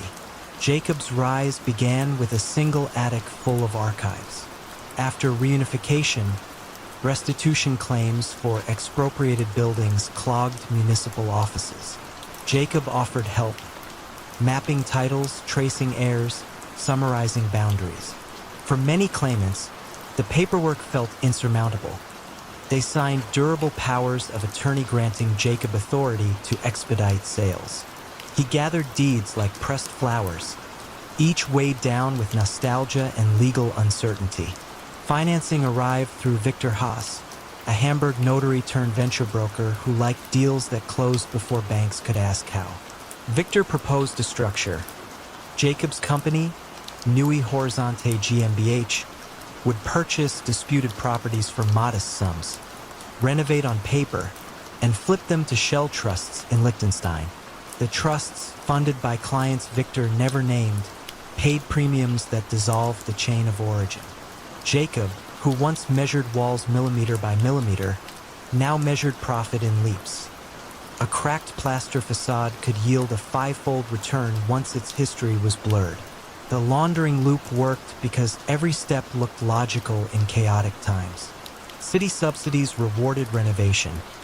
Liechtenstein trusts, allegedly representing foreign pension funds, seemed eager to revitalize Berlin's east. Jacob filed meticulous grant applications, new roofs here, energy-efficient windows there, attaching staged photos of scaffolding that stood only long enough for inspectors to visit. By 1997, Jacob controlled 43 addresses between Mitt and Prenzlauer Berg. The press called him the caretaker of forgotten streets, praising his habit of cycling to sites at dawn. Tenants appreciated quick fixes. Leaking pipes repaired overnight, stairwells painted a calming sage green. Yet beneath the paint payments shifted in loops. Rents wired to a Berlin bank, forwarded to a Vienna holding firm, then slid into Liechtenstein as heritage preservation dividends. City officials, drowning in post-wall paperwork, stamped approvals with relief. Fracture arrived through an unassuming resident, Dr. Lotte Brenner, a retired archivist whose brother's bakery once occupied the ground floor of Jacob's flagship building. Latte, reviewing compensation records, noticed that the listed purchase price for her family's former shop was 1/10 market value, signed by an heir living in Uruguay who, according to family letters, had died in 1989. She confronted Jacob outside the courtyard, asking how a deceased relative had signed a 1995 deed. Jacob smiled, promised to investigate, and pedaled away, heart drumming louder than any demolition hammer. Latte's instincts led her to the Landeskrimiналamt's Economic Crimes Unit, where Inspector Felix Arendt already nursed doubts about rapid property flips. Arendt collected sales ledgers, grant applications, subsidy receipts. What puzzled him were identical renovation invoices filed across different addresses on the same date, each signed by a contractor who had dissolved a year earlier. The pattern remained shadowy until Latte provided the forged Uruguayan signature, a fixed point to anchor a wider fraud map. Arendt's team began Operation Sage, named after Jacob's favorite stairwell color. They discreetly interviewed current tenants, photographed facades that supposedly housed new insulation yet showed original GDR-era brick, and subpoenaed payment flows. Banks, now sensitive after international pressure on money laundering, supplied records. Funds originating in Moscow corporates, routed through Cyprus, landing in Liechtenstein trusts that immediately wired acquisition capital to Neue Horizonte GmbH. Meanwhile, Victor urged acceleration. A Slovak investor, codenamed Nordlicht, wanted 10 buildings before year's end. Jacob hesitated, the gossip of audits, the archivist's questions, but Victor dismissed fear. Paper, he said over espresso at the Hotel Adlon, is stronger than concrete if you stack enough of it. Jacob nodded, though sleep came sporadically. December snow revealed the first external crack. A subsidy inspector, revisiting a renovated attic, found bare rafters and frostbitten pigeons where blueprints promised loft apartments. He filed an anomaly report that slid across Arendt's desk the same hour bank data finally aligned with forged invoices. Warrants formed like ice on the spree. Dawn on February 12, 1998. Unmarked vans rolled into Jacob's quiet street. Officers in plain coats entered Neue Horizonte's office, a converted bakery whose sign still smelled faintly of yeast. Jacob was drafting a grant schedule when Arendt appeared, polite, almost apologetic, but with authority irrevocable. Boxes of files stacked taller than survey poles left the premises. Hard drives followed, tagged with evidence seals that shimmered under fluorescent lights. Interrogation was conversational. Jacob, fatigued, explained the restitution maze, the investor's hunger, the city's desperate need for renewal. He spoke of bridging past and future, phrases that once convinced grant committees. Arendt replied by laying out photographs. Identical scaffolding at 5 addresses, time-stamped the same morning. Invoices signed by a contractor proven to be Victor's brother-in-law, resident in Majorca since 1993. Numbers replaced nostalgia.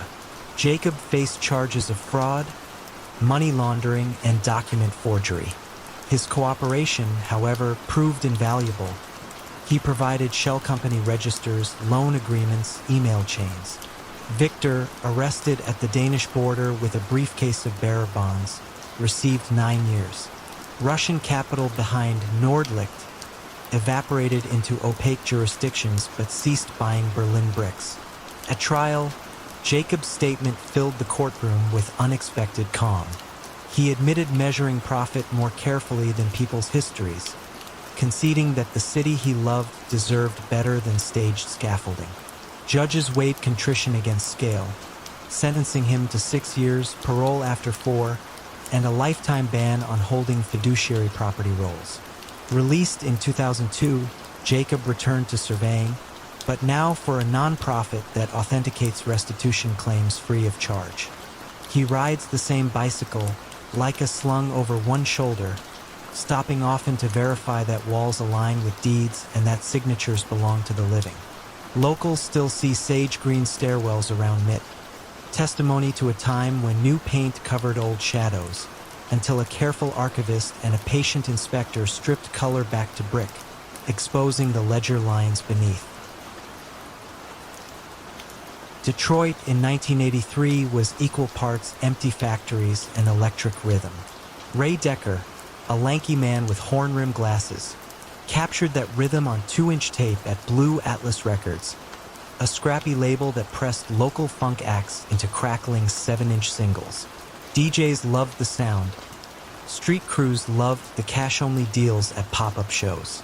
Ray loved both, but mostly he loved order, metered beats, balanced ledgers, neat stacks of unsold vinyl stored by catalog number. Order cracked the night Cal Bishop walked into Blue Atlas after closing. Cal, freshly paroled and quietly feared on the east side, admired Ray's reel-to-reel, then placed a bowling bag full of $100 bills on the console. He proposed a sponsorship. Cal would fund pressing runs. Ray would list the money as tour advances and return it, laundered, as royalties. Ray calculated pressing costs, studio overhead, and risk. The money in the bag exceeded a year's viable production. Against a soft hiss of tape looping leader, he nodded once. The scheme's genius lay in vinyl's margins. Each single cost 50 cents to press, wholesaled at $1.40.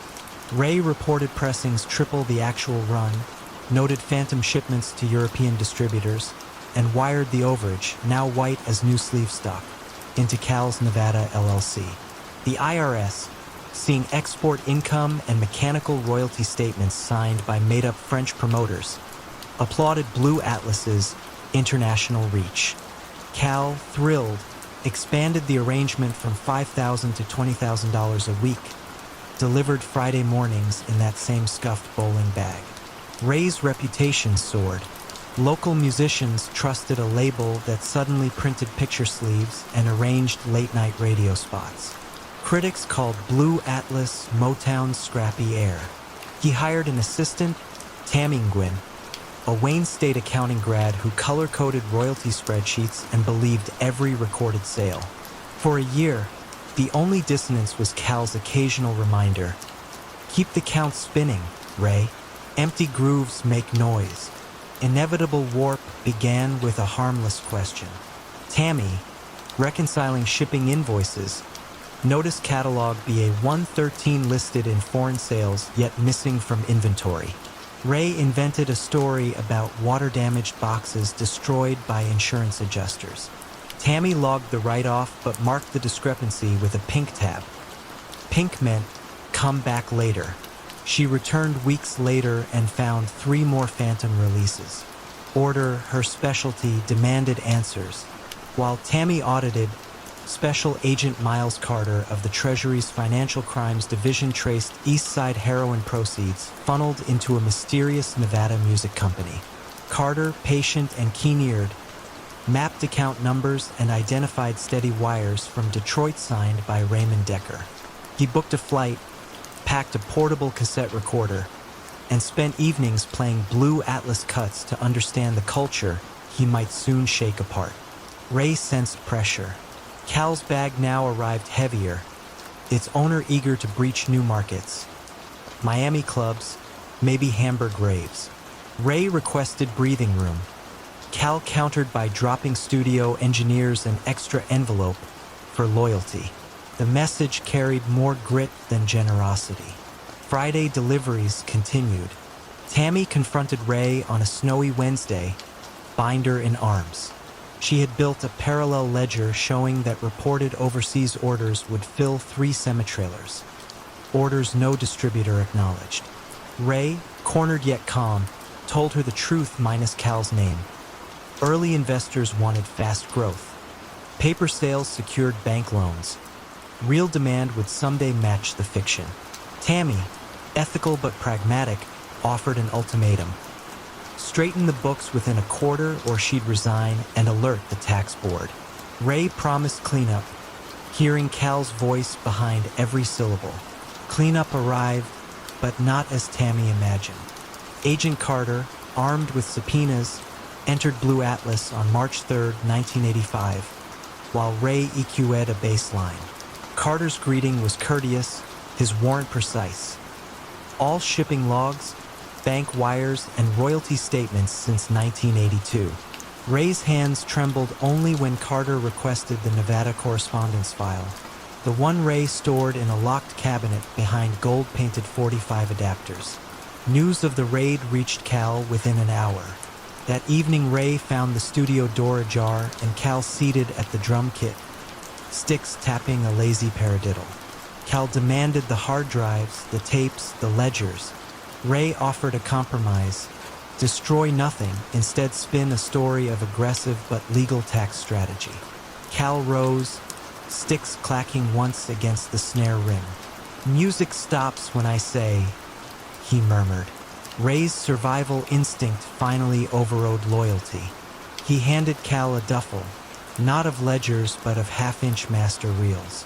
Rare takes, alternate mixes, irreplaceable. Cal, satisfied, disappeared into snow. Ray then drove straight to Treasury's field office, carrying the real books and a typed statement detailing every transfer, every fake pressing, every bowling bag delivery. He demanded, in return, protection for Tammy and a chance to salvage Blue Atlas as a legitimate label. Carter, reviewing the meticulous files, agreed to recommend leniency. Federal indictments landed like downbeats. Cal Bishop, identified through serial numbers logged by Ray, was arrested at a truck stop outside Toledo, masters still in the duffel. He pled guilty to conspiracy and laundering, earning 15 years. Tammy testified as fact witness, her pink-tabbed binder a roadmap for jurors. Ray received 4 years at Milan Federal Correctional, serving 2 after teaching an inmate course on audio engineering. Blue Atlas, placed in trust, survived. Upon release, Ray bought back the catalog with family funds, pressed honest reissues, and installed Tammy as chief financial officer with full signing authority. The label now files quarterly reports that list every unit sold, even the ones returned warped. Detroit DJs still spin early Blue Atlas singles, pops and hiss intact. They say the groove is wider on those cuts, as if holding secrets in the silent spaces. Yet each record carries a new center label. Microprint reads, all tracks accounted for.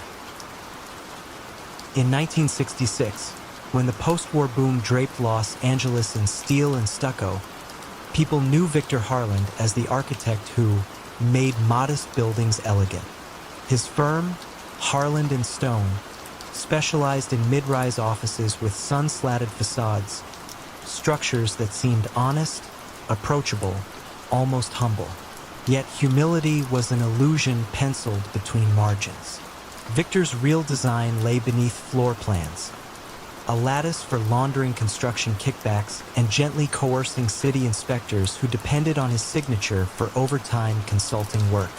The first stroke of that hidden blueprint came after a lunchtime meeting with Dominic Dom Lazaro, a concrete supplier linked to the San Pedro docks. Dom complained that zoning delays on Wilshire were ruining schedules. Victor suggested a donation to the planning commissioner's favorite youth sports charity. The permit released in 3 days, the pour commenced, and Dom rewarded Victor with an envelope so thick it barely folded. That envelope funded a soft-carpeted drafting studio and planted a notion. Influence, if measured precisely, could be recycled like timber. By 1972, Victor oversaw 6 satellite LLCs that sounded civic, Sunline Redevelopment, West Coast Heritage Trust, but existed only in mailboxes. Contractor overages traveled through these shells, briefly resting abroad before returning as consulting retainers. Harland & Stone's public books looked pristine. Its private ledgers, typed on onion skin paper and housed in fireproof tubes, recorded every pivot / text. Azure equals $20,000. Signify Dom, / text. Ochre equals $50,000. Marked a new client from Vegas flush with casino cash. Colors replaced names, percentages replaced emotions. Victor's power bloomed quietly. Planning staff received season box tickets at the Hollywood Bowl. Engineers were invited to lakeside retreats where blueprints floated beside fly fishing gear, and local banks renewed loans at subprime rates because Victor invested in their community art drives. Each favor felt like civic engagement until the ledger assigned it a color code. Yet every structure develops hairline cracks. In 1978, a meticulous junior auditor named Elaine Shore joined the city's redevelopment agency. Reviewing parking garage subsidies, she noticed repeat appearance of Sunline redevelopment, always as design advisor, never submitting drawings, always collecting the same rounded fee. She flagged the row, then 37 similar rows. Her supervisor advised caution. Victor's firm, he said, keeps the skyline honest. Elaine kept digging, copying invoices onto microfiche each evening before janitors arrived. Meanwhile, Victor faced a subtler threat. His partner, Matthew Stone, who preferred legitimate accolades to shadow profits. Stone learned that Dom's crews were mixing inferior aggregate to inflate yield. A cracked facade on Flower Street endangered Harland and Stone's reputation. He demanded Victor sever ties with Dom and the shell companies. Victor countered with numbers: pensions funded, scholarships endowed, payrolls secured. Stone replied, "We're architects, not accountants of corruption." The confrontation ended politely but left Victor sleepless. Stone's ethical fervor risked collapsing the lattice. Victor sketched contingencies. Buy Stone out, promote him to a ceremonial role, or, simplest of all, present him with a non-disclosure agreement linked to a lucrative severance fund quietly financed by the Ochre account. Stone refused the golden cage, threatening to alert the California Board of Architecture. Pressure converged. Elaine's audit memo, now 70 pages, reached the district attorney's financial crimes unit. Stone drafted a resignation letter that, if filed, would trigger mandatory firm review. Victor chose misdirection. He personally invited Elaine to tour the firm's new eco-model building, hoping to dazzle her into leniency. She accepted, notebook in purse, questions rehearsed. During the visit, Elaine noticed a color-coded wall calendar inside Victor's private mezzanine. Shades, azure, ochre, viridian, matched those on the suspicious invoices. She asked about them. Victor claimed they tracked seasonal lighting tests. The explanation felt rehearsed. She photographed the calendar when Victor stepped out to take a call. That call was Dom, furious that a building inspector had demanded retesting of the Flower Street concrete. Dom urged stronger measures. A busted taillight, maybe a shove down the stairs. Victor, who loathed overt brutality, warned that violence would splatter onto all of them. He promised to handle the inspector diplomatically and hung up, hands trembling over the receiver. Elaine's dossier, bolstered by the calendar photo, reached Assistant DA Marshall Keene the same week Stone's resignation landed on the board's desk. Keene saw leverage, flipped the ethical partner to corroborate the auditor's paper trail.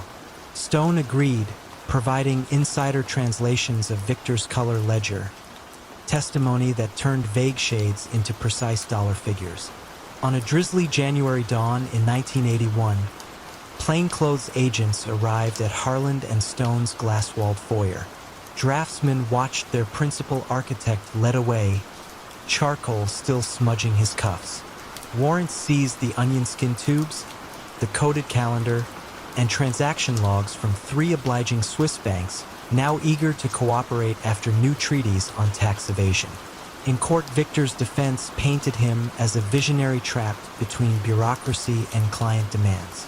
Prosecutors countered with color swatches laid out like paint chips, each linked to a transfer, a bribe, a laundered return.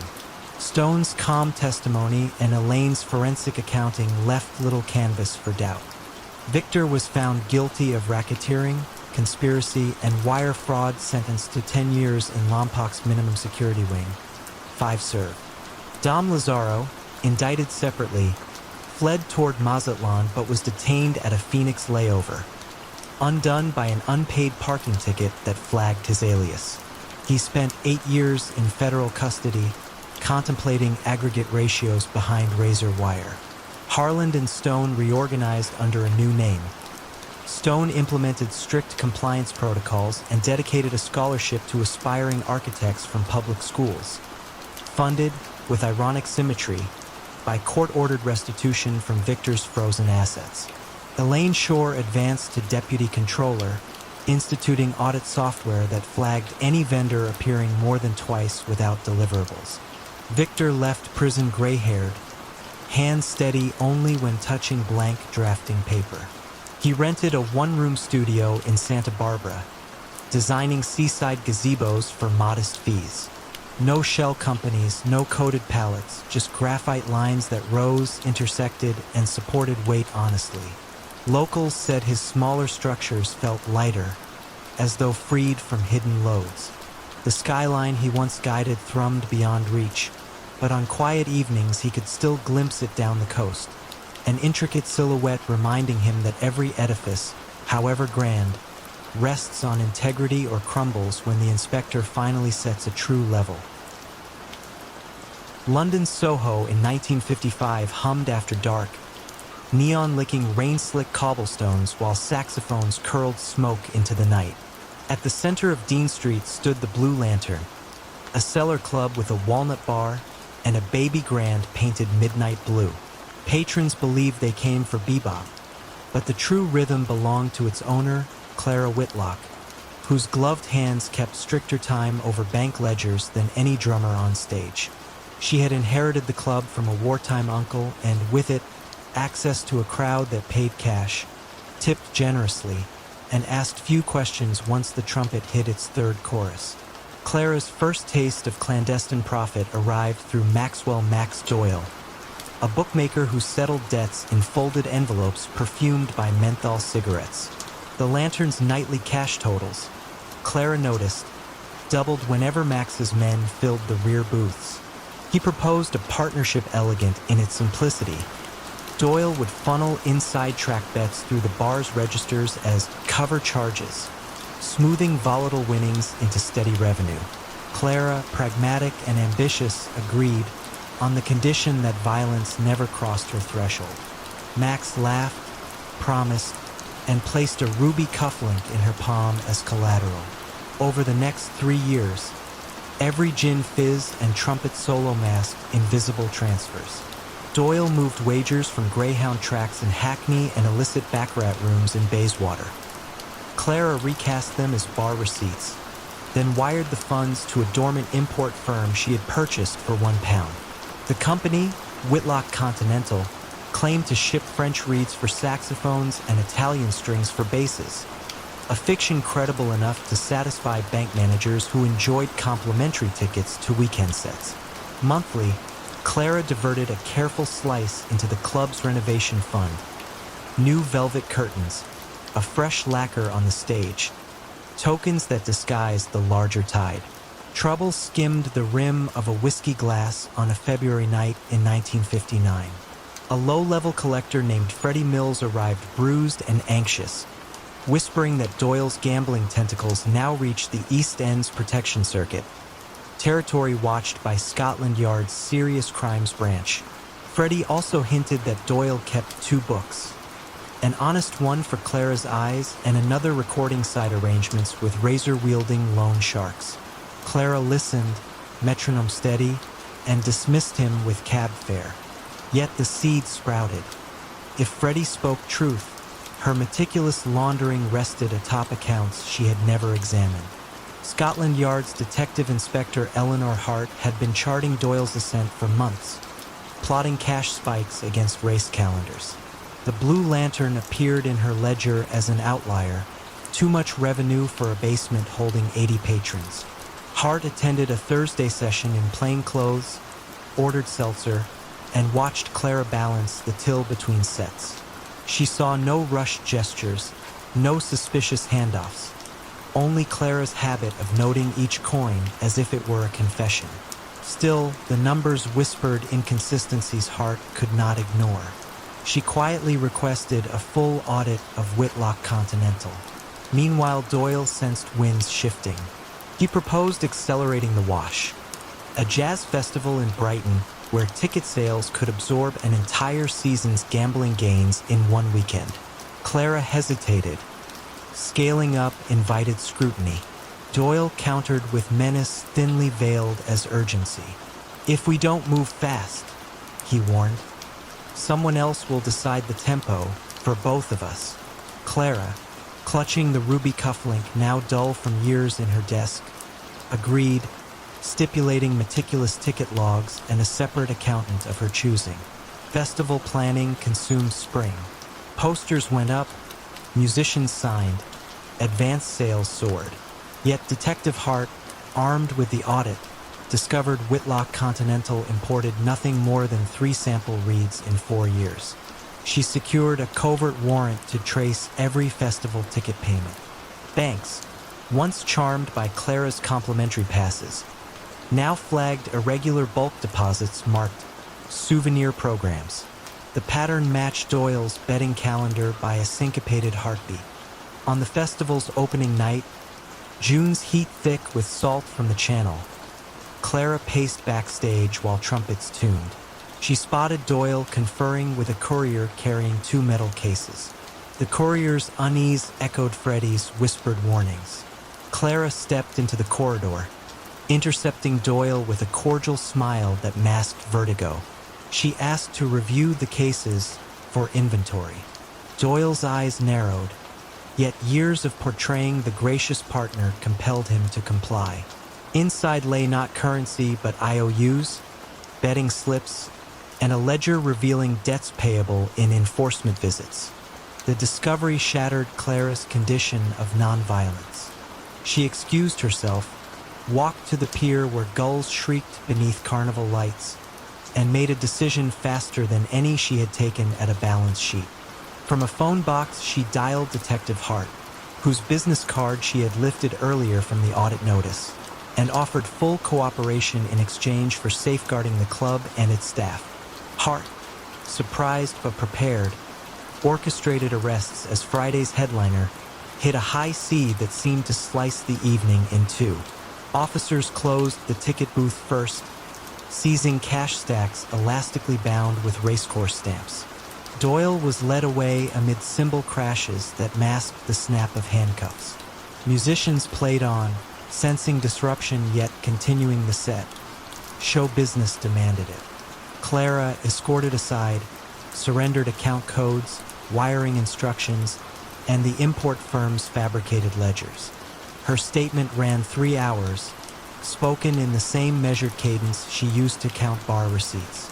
In court, Hart testified that Clara's prompt disclosure prevented the protection racket from embedding across South London. Prosecutors, acknowledging her cooperation, charged her with lesser counts of conspiracy to falsify corporate records.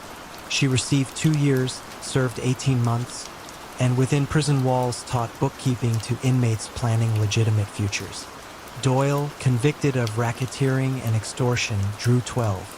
Upon release, Clara reclaimed the Blue Lantern, now scrubbed of hidden rhythms. She installed an upright bass as decor, its strings missing, a reminder, she told new bartenders, that silence can be as instructive as music. The club operates to this day, audited quarterly, its cover charge modest, its ledger entries plain. Regulars say the ambience changed after the scandal. Softer, clearer, as though every note finally reaches the listener without laundering its echo through secrecy. Boston's waterfront in 1972 breathed diesel and salt, a gray labyrinth where freighters unloaded coffee, copper, and secrets before sunrise. Among the longshoremen, Eddie Brogan blended in, mid-50s will cap, clipboard tucked beneath one arm. Officially, he was Local 214 selected delegate, charged with shift rotations and safety grievances. Unofficially, Eddie decided which crates passed inspection, which trucks idled unchecked, and which rumors reached the harbor master. His authority traveled softly, like fog sliding between warehouses. Eddie's rise began after the Great Freeze of '58, when a pier collapse left 3 stevedores dead. He advocated for widows, negotiated pension bumps, and earned a reputation as the man management could work with. Shipping executives offered small favors, first-class rail tickets, a complimentary Mercury sedan that Eddie accepted, then parlayed into loyalty schemes. By 1965, the delegate controlled overtime rosters. Anyone seeking extra hours left $10 in an unmarked cigar box near the time clock. The money funded weekend clam bakes. Public, generous, and oddly inexpensive for feasts serving 200 men. The real profits floated elsewhere. A Providence entrepreneur, Salvatore Sal Morocco, approached Eddie with a proposal as delicate as tissue wrapping. Certain containers, falsely declared machinery parts, would include crates of untaxed Turkish cigarettes. Eddie's dock captains would wave them through, and in exchange local 214th pension fund would receive a guaranteed 8% annual return. Eddie requested a week to think, spent 3 days pacing Castle Island, and agreed on the 4th after calculating that 8% on millions could shore up pensions for decades and purchase silence with benevolence. Documentation became Eddie's craft. He learned to adjust manifest ink densities so customs officers saw original stamps rather than recent forgeries. He kept meticulous dual ledgers, a worn spiral notebook for official tallies and a leather-bound diary listing code names: Seagull for Morocco, Oyster for cigarette shipments, Anchor for transport trucks. Only Eddie held both keys, one literal and one mental. The notebook was locked in his desk. The diary remained in his coat pocket, pages written in an idiosyncratic shorthand that mixed Gaelic phrases with stevedore slang. By 1978, imports expanded beyond cigarettes to include wristwatches, denim, even small pallets of Colombian coffee that skipped FDA sampling. Eddie funneled profits into scholarship funds for dockworkers' children, interest-free loans for fishing boats, and annual Thanksgiving turkeys distributed from the Union Hall. Gratitude wrapped him like a down blanket. Few asked how generosity grew as cargo volumes officially shrank. Trouble drifted in on a September morning disguised as a new customs supervisor. Margaret Hale, former IRS auditor, calm-eyed, armed with patience.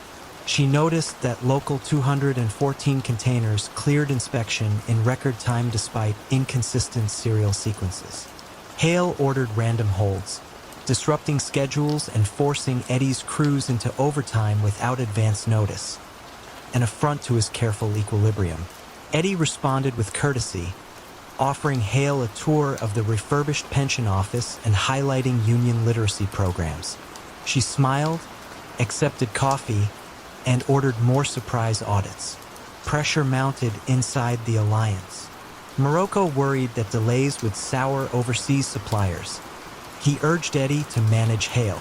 Eddie declined intimidation, violence he believed attracted headlines. Instead, he studied the supervisor's patterns. She carpooled from Quincy, attended Wednesday Mass, favored lemon tea.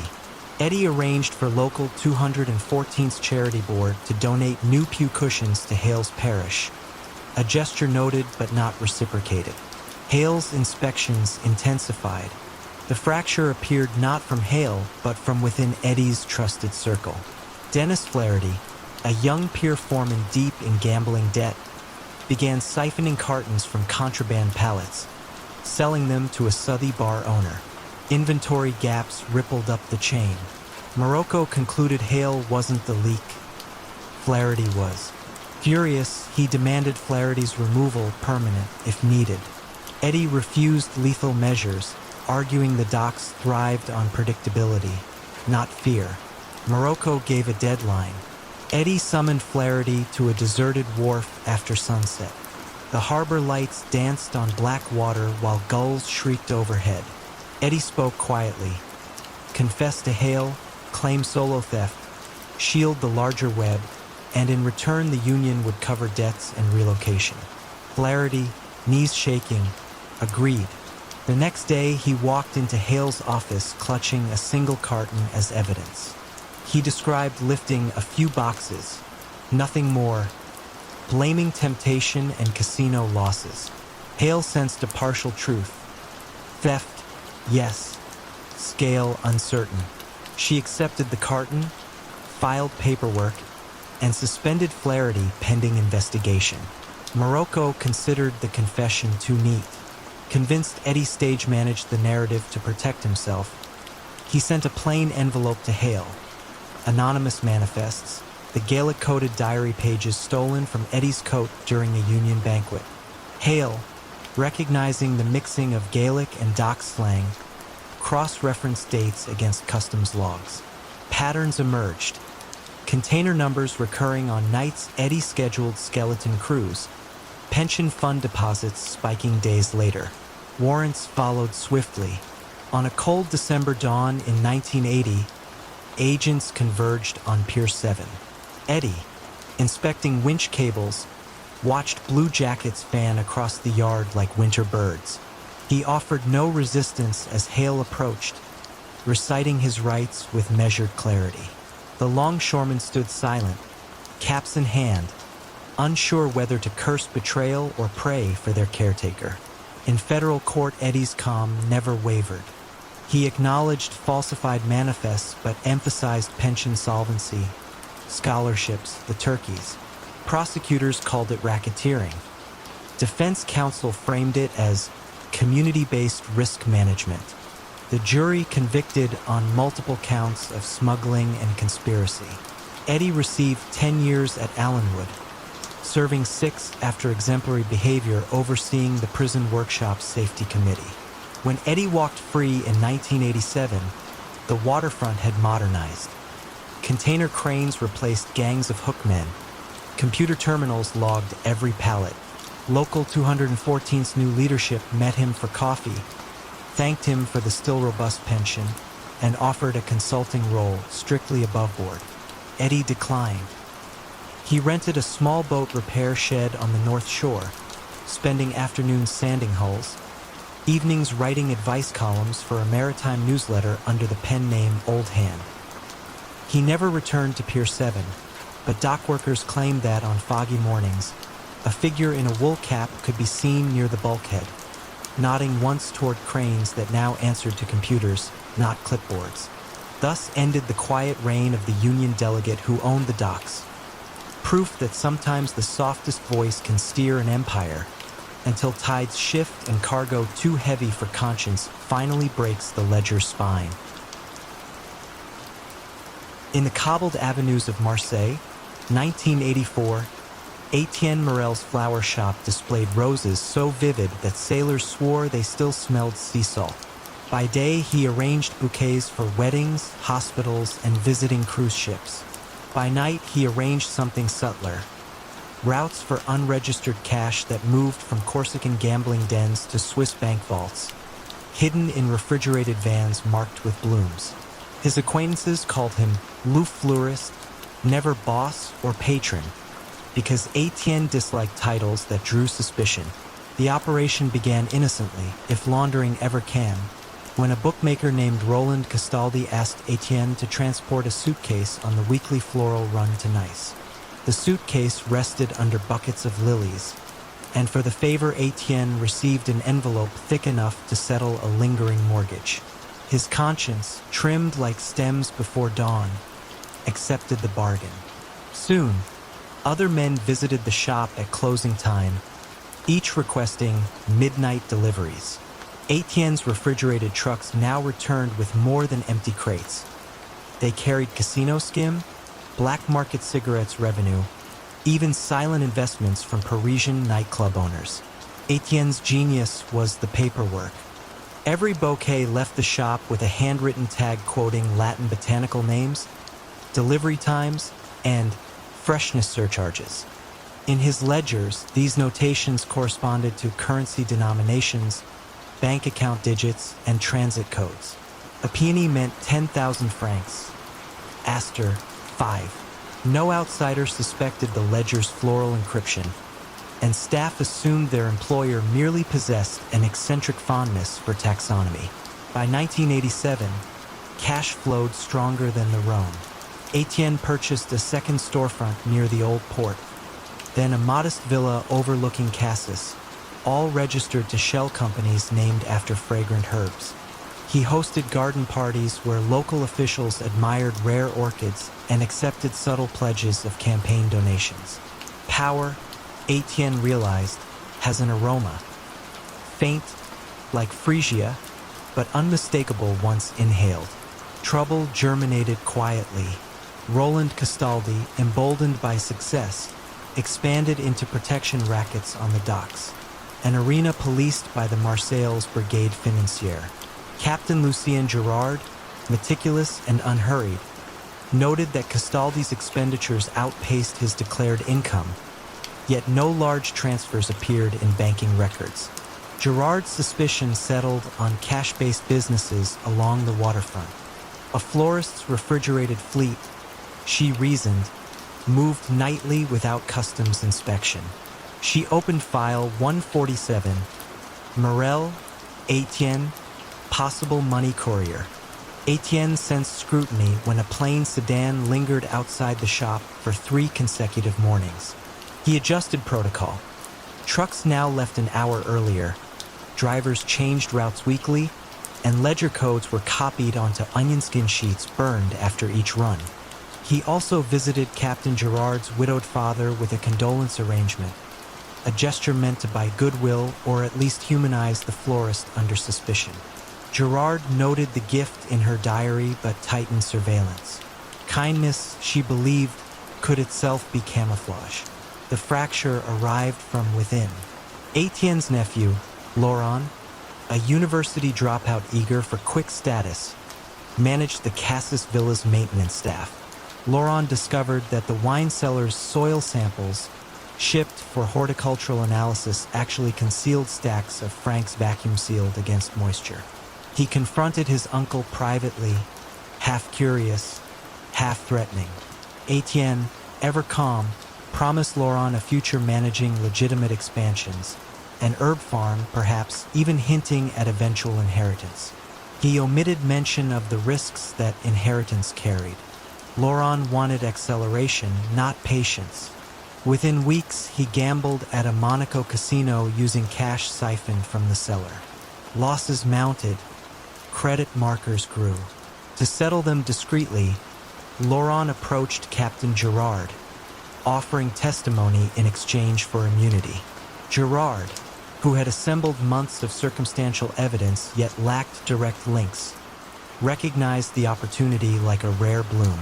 She arranged a clandestine meeting at dawn on the Corniche. The sea mist, Laurent noted, smelled faintly of roses drifting from the port.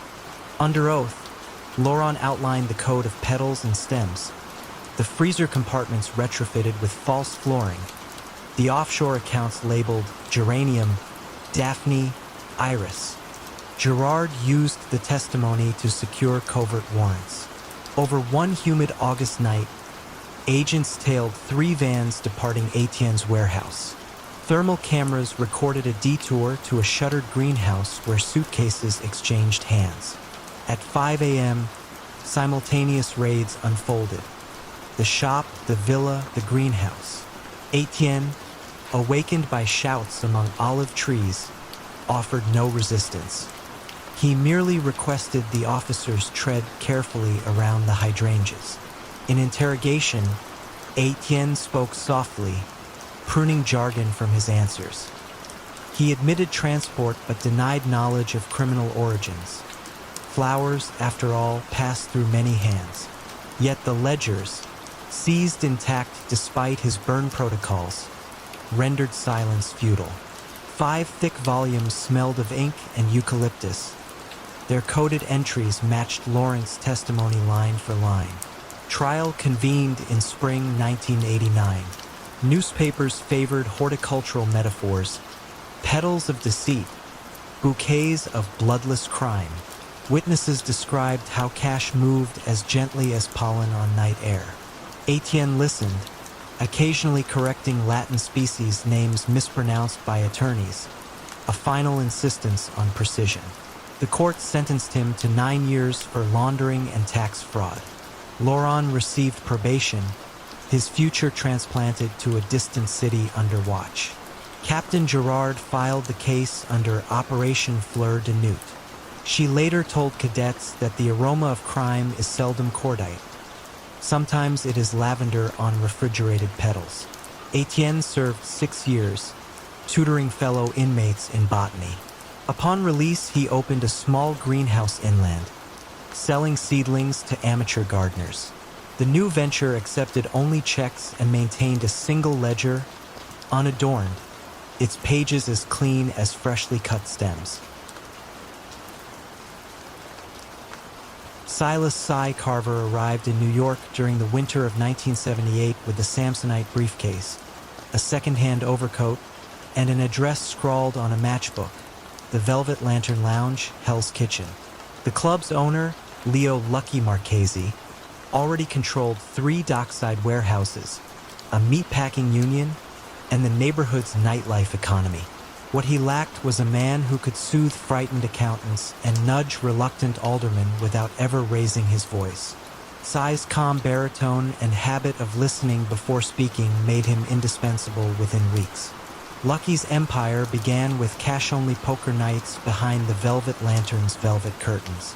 By 1980, the games funded a discreet loan service for small restaurant owners, each loan secured by a silent partnership clause.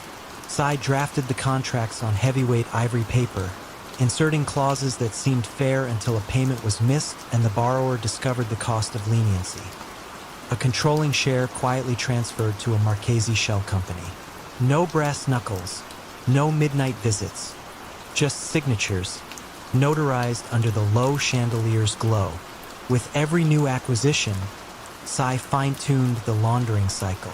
Cash from the poker tables flowed to the meatpacking company as cold storage fees, was wired to an offshore consultancy in Curacao, and returned to Manhattan as development capital for a string of corner delis. The books balanced so neatly that even routine IRS probes passed over them like rain on oiled cloth. Lucky rewarded Cy with a penthouse in the Ansonia and an Ebel chronograph that Cy kept wound to the minute. Precision comforted him. Power rarely announces its pivot point, yet in April 1986 it arrived in the form of a nervous city clerk named Benjamin Rourke. Rourke entered Cy's office clutching a manila envelope that trembled like a trapped moth. Inside lay zoning affidavits proving an alderman had sold riverfront permits to Lucky at a quarter of market value.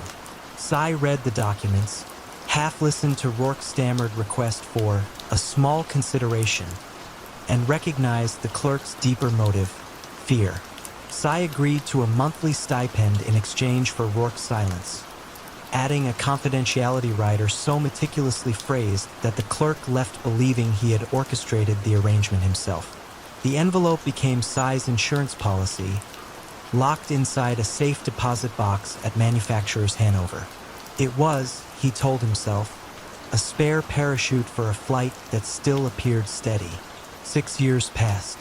Lucky expanded into Queens, Cy into the quiet rituals of respectability. Fundraisers, art gallery openings, polite nods from men who suspected nothing yet benefited all the same. Trouble surfaced not as a raid or an indictment, but as a whisper. Lucky's youngest lieutenant, Vincent Vince Costa, had begun skimming from the poker rake. Cy audited the ledgers and confirmed the shortfalls, never more than 2%, but steady, methodical. He scheduled a private meeting in the Lantern's closed kitchen, where the smell of bleach lingered long after the cooks had left for the night. Cy outlined the discrepancies and offered Vince a choice: repay the missing funds quietly or step away from the operation. Vince, 26 and eager to prove himself, interpreted the offer as an insult. He chose a third path: appealed directly to Lucky with accusations that Cy had fabricated the numbers. Lucky listened, stone-faced, then summoned Cy to his townhouse. Over espresso, he asked a single question. Could Cy prove Vince was lying? Cy's pulse slowed, not quickened. He had prepared for this moment since the manila envelope crossed his desk years earlier. He explained the skimming, then added a gentle reminder that any disruption might pique federal interest, particularly if certain zoning irregularities resurfaced. Lucky said nothing, but his eyelids lowered in calculation. The house seemed colder as Cy left, his breath faint in the April night. He realized he had crossed from counselor to blackmailer, even if the word felt too crude for the mechanism he had set in motion. The next morning, Vince Costa disappeared from the Lantern's payroll. Rumor placed him on a freighter to Lisbon, though no passenger list confirmed it. Lucky accepted Cy's numbers without further debate. Yet something between the two men had cracked, imperceptible but widening. In 1992, Special Agent Dana Holt of the FBI's New York office reopened dormant files on waterfront corruption. Holt noticed an odd regularity. Every Marchese company submitted tax returns prepared by separate firms, yet the footnotes repeated identical phrasing, a stylistic fingerprint Cy never thought anyone would read side by side. Holt initiated a covert paper chase, tracing the offshore loops until a Curaçao bank officer, threatened with indictment, surrendered transaction logs. Holt needed a linchpin witness, someone whose signature threaded through each ledger. On a mild Tuesday in June, agents approached Cy outside the Ansonia. They were courteous, even deferential, yet their questions made clear the depth of their documentation. That night, Cy walked the penthouse alone, weighing options while the city hummed below. At 3 a.m., he retrieved a key taped beneath his desk drawer and visited the safe deposit box. The zoning affidavits still smelled faintly of carbon paper. The following afternoon, Cy requested a private audience with Lucky in the Lantern's shuttered back room. He placed the affidavits on the green felt table between them. Lucky read the pages, lifted his eyes once, and understood. Cy proposed a deal. He would surrender to federal agents, plead guilty to conspiracy, and insulate the core family by limiting testimony to municipal corruption. In exchange, Lucky would guarantee no retaliation against Cy, his sister in Jersey City, or the aging mother he visited each Sunday. Lucky agreed, not with words but by sliding the papers back across the table and extinguishing his cigar. Cy exited through the alley, where Agent Holt waited beneath a flickering street lamp. The arrest was quiet. Even the handcuffs felt ceremonial. In court, Cy's measured testimony outlined a decade of laundering schemes, yet he spoke nothing of extortion or violence. He received 7 years at Otisville, serving 4 after teaching a financial literacy course that drew respectful attendance from guards and inmates alike. Lucky Marchese remained free, but his influence frayed. Banks closed credit lines. City contracts evaporated under public scrutiny. By 1997, the Velvet Lantern became a jazz bar with a new name. Its past erased except for a faint indentation on the office door where Cy's brass nameplate once hung. In the hush of federal archives, Cy Carver's case file is labeled Operational Takedown via Voluntary Cooperator. Yet among agents who study it, the lesson is simpler. Loyalty can buy silence, until the receipt for that purchase becomes the very instrument of collapse. Victor Santoro never meant to drift beyond ledgers and fountain pens, yet by 1957 he sat at the red felt booth of the Palermo Club in Chicago, where men removed their hats only for priests and undertakers. Victor's wire-rimmed glasses fogged as steam from a plate of pasta rose between him and Anthony Tony Glass Bellucci, an aging capo who disliked meetings that lasted longer than lunch. Tony needed a discreet path for cash pouring in from jukebox rentals and lost warehouse shipments. Victor, a certified public accountant with a tidy office on LaSalle Street, offered what no lieutenant in Bellucci's crew could: silence born of professional habit. Victor started simply, opening shell import firms whose only cargo was ink on invoices. Trucks dropped off empty crates, union men signed delivery slips, and money drifted into Victor's waiting bank accounts, salted among legitimate client fees. Each month, Bellucci's runners picked up sealed envelopes the size of prayer books, never questioning the elegant blue ribbon Victor used instead of staples. Word spread that the man behind those ribbons could make illicit dollars look like tax refunds. By 1959, Victor no longer walked to work. A black Packard chauffeured him from his modest brick bungalow, and his wife, Marianne, noticed that holidays now included jewelry whose sparkle muttered of guilt. Power changes posture before it changes tone. The first request for something darker arrived in the form of a battered suitcase shoved across Victor's office carpet. Inside, along with bundles of 10s and 20s, lay a brown folder stamped Cook County Evidence. One glance told Victor the papers were copies of police affidavits implicating Bellucci's nephew in a barroom stabbing. Tony Glass wanted the originals to disappear from court archives, and he trusted Victor, the quiet man who balanced numbers like spinning coins, to orchestrate that vanishing act. Victor stalled, citing schedules, but the look in Tony's eyes implied that compliance was the only true accounting principle left. Victor's strategy reached beyond Chicago. He wired funds to a courthouse clerk's brother in Kansas City, purchasing a deserted farmhouse under the clerk's name. A transfer here, a delay there, and soon the evidence folder was listed as misplaced during archival relocation. The stabbing charge dissolved like sugar in hot espresso. Tony Glass congratulated Victor with an embossed lighter, heavy as a confession. Yet that success fixed Victor under a harsher spotlight. He was no longer just the family accountant. He was its indispensable organ. The FBI's organized crime unit, newly galvanized by the 1961 Senate hearings, assigned Special Agent Lydia Crane to observe banking irregularities tied to jukebox syndicates. Crane, disciplined and unhurried, noticed that every suspect entity in Bellucci's orbit filed quarterly statements prepared by the same small firm, Santoro and Hyde, CPAs. She began compiling a silent map. Company names, identical phrasing and footnotes, postage stamps from the same downtown mailbox. Victor's trademark blue ribbon decorated each quarterly packet, a calling card disguised as stationery. Meanwhile, within the Palermo Club, rifts widened. Younger enforcers whispered that Tony Glass had grown careless, trusting a bookman with the kingdom's keys. One restless lieutenant, Carlo DeMartis, proposed skimming the laundering pipeline. He adjusted Victor's spreadsheets during delivery pickups, converting 4 figures into 3 and pocketing the difference. Victor noticed the discrepancies immediately.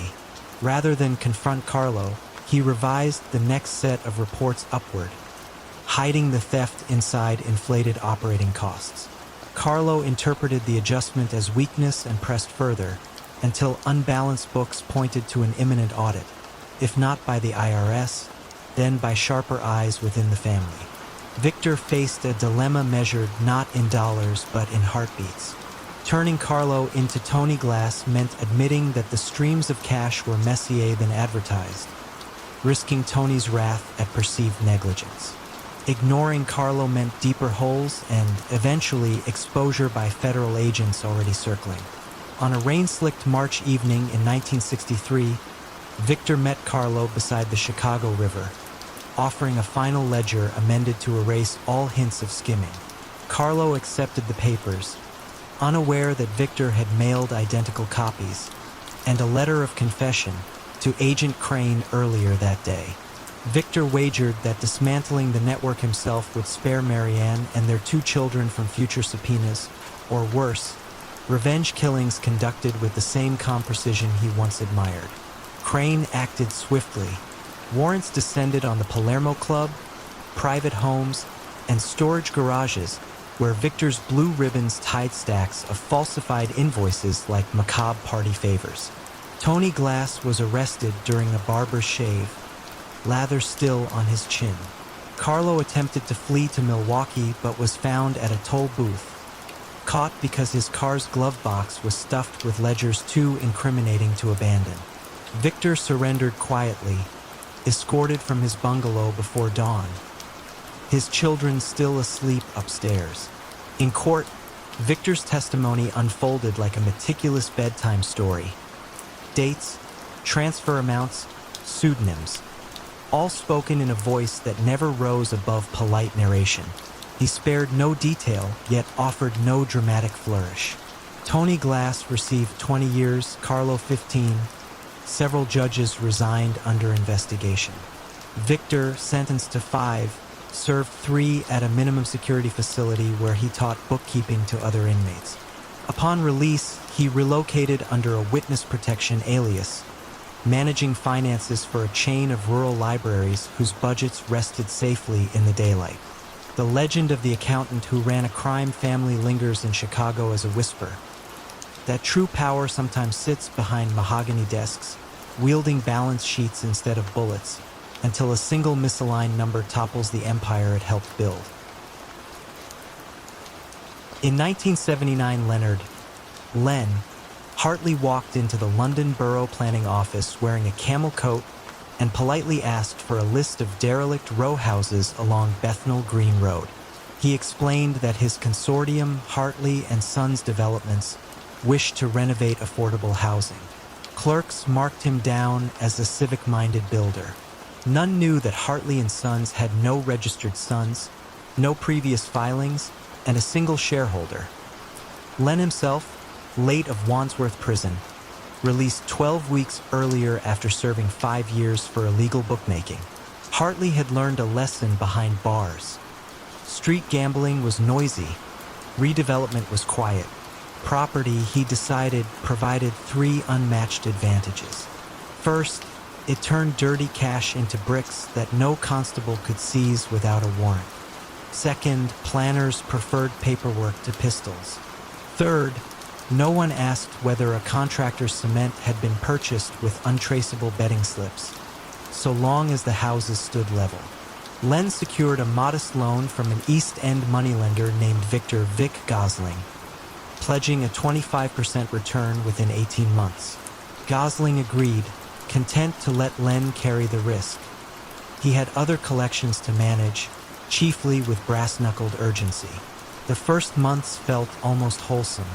Len hired out-of-work dock carpenters, paid them fair wages, and spent evenings printing glossy brochures that showed brick facades bathed in imaginary sunlight. He underreported the renovation costs on invoices, sweeping the difference, thousands of untaxed pounds, into a side account labeled consultancy. Those funds paid off racing bettors who still believed Len was their governor. Slowly, the bookmaker blended into a builder. In 1981, a surprise came wrapped in starch. Merrill Jacobs, an Oxford-trained accountant sent by Vic Gosling to verify the loan's progress. Merrill was precise to a decimal, fond of chamomile tea, and entirely fearless. She toured gutted terraces, examined skip receipts, then suggested Len incorporate a shell management company to collect rent, insulating the loan proceeds from potential asset seizures. Her reasoning was impeccable, so Len offered her a partnership on the spot. 10% of gross rental income for maintaining all books. Merrill accepted, stipulating one clause: no undisclosed ledgers. Len agreed, crossing fingers behind his back. Their upgrades succeeded beyond rumor. By late 1982, Hartley and Sons owned 13 refurbished flats, each leased to upwardly mobile young professionals fleeing pricier neighborhoods. Tenant rent checks fed through Merrill's tidy ledgers, while Len funneled an equal amount of betting money, still earning interest in back-alley pools through inflated maintenance charges. To auditors, the flats worked twice as hard as they really did, and Vic Gosling's investment paid out early. Success breeds impatience. Len eyed a boarded Georgian warehouse near Spitalfields Market. Its purchase price, £140,000, lay beyond the cash he could whiten theatrically. Vic Gosling authorized another loan but demanded a slice of ownership rather than interest. Len balked. Shared deeds invited scrutiny. Merrill suggested courting a different lender, Mid-Capital Savings, a recently chartered building society hungry for development deals.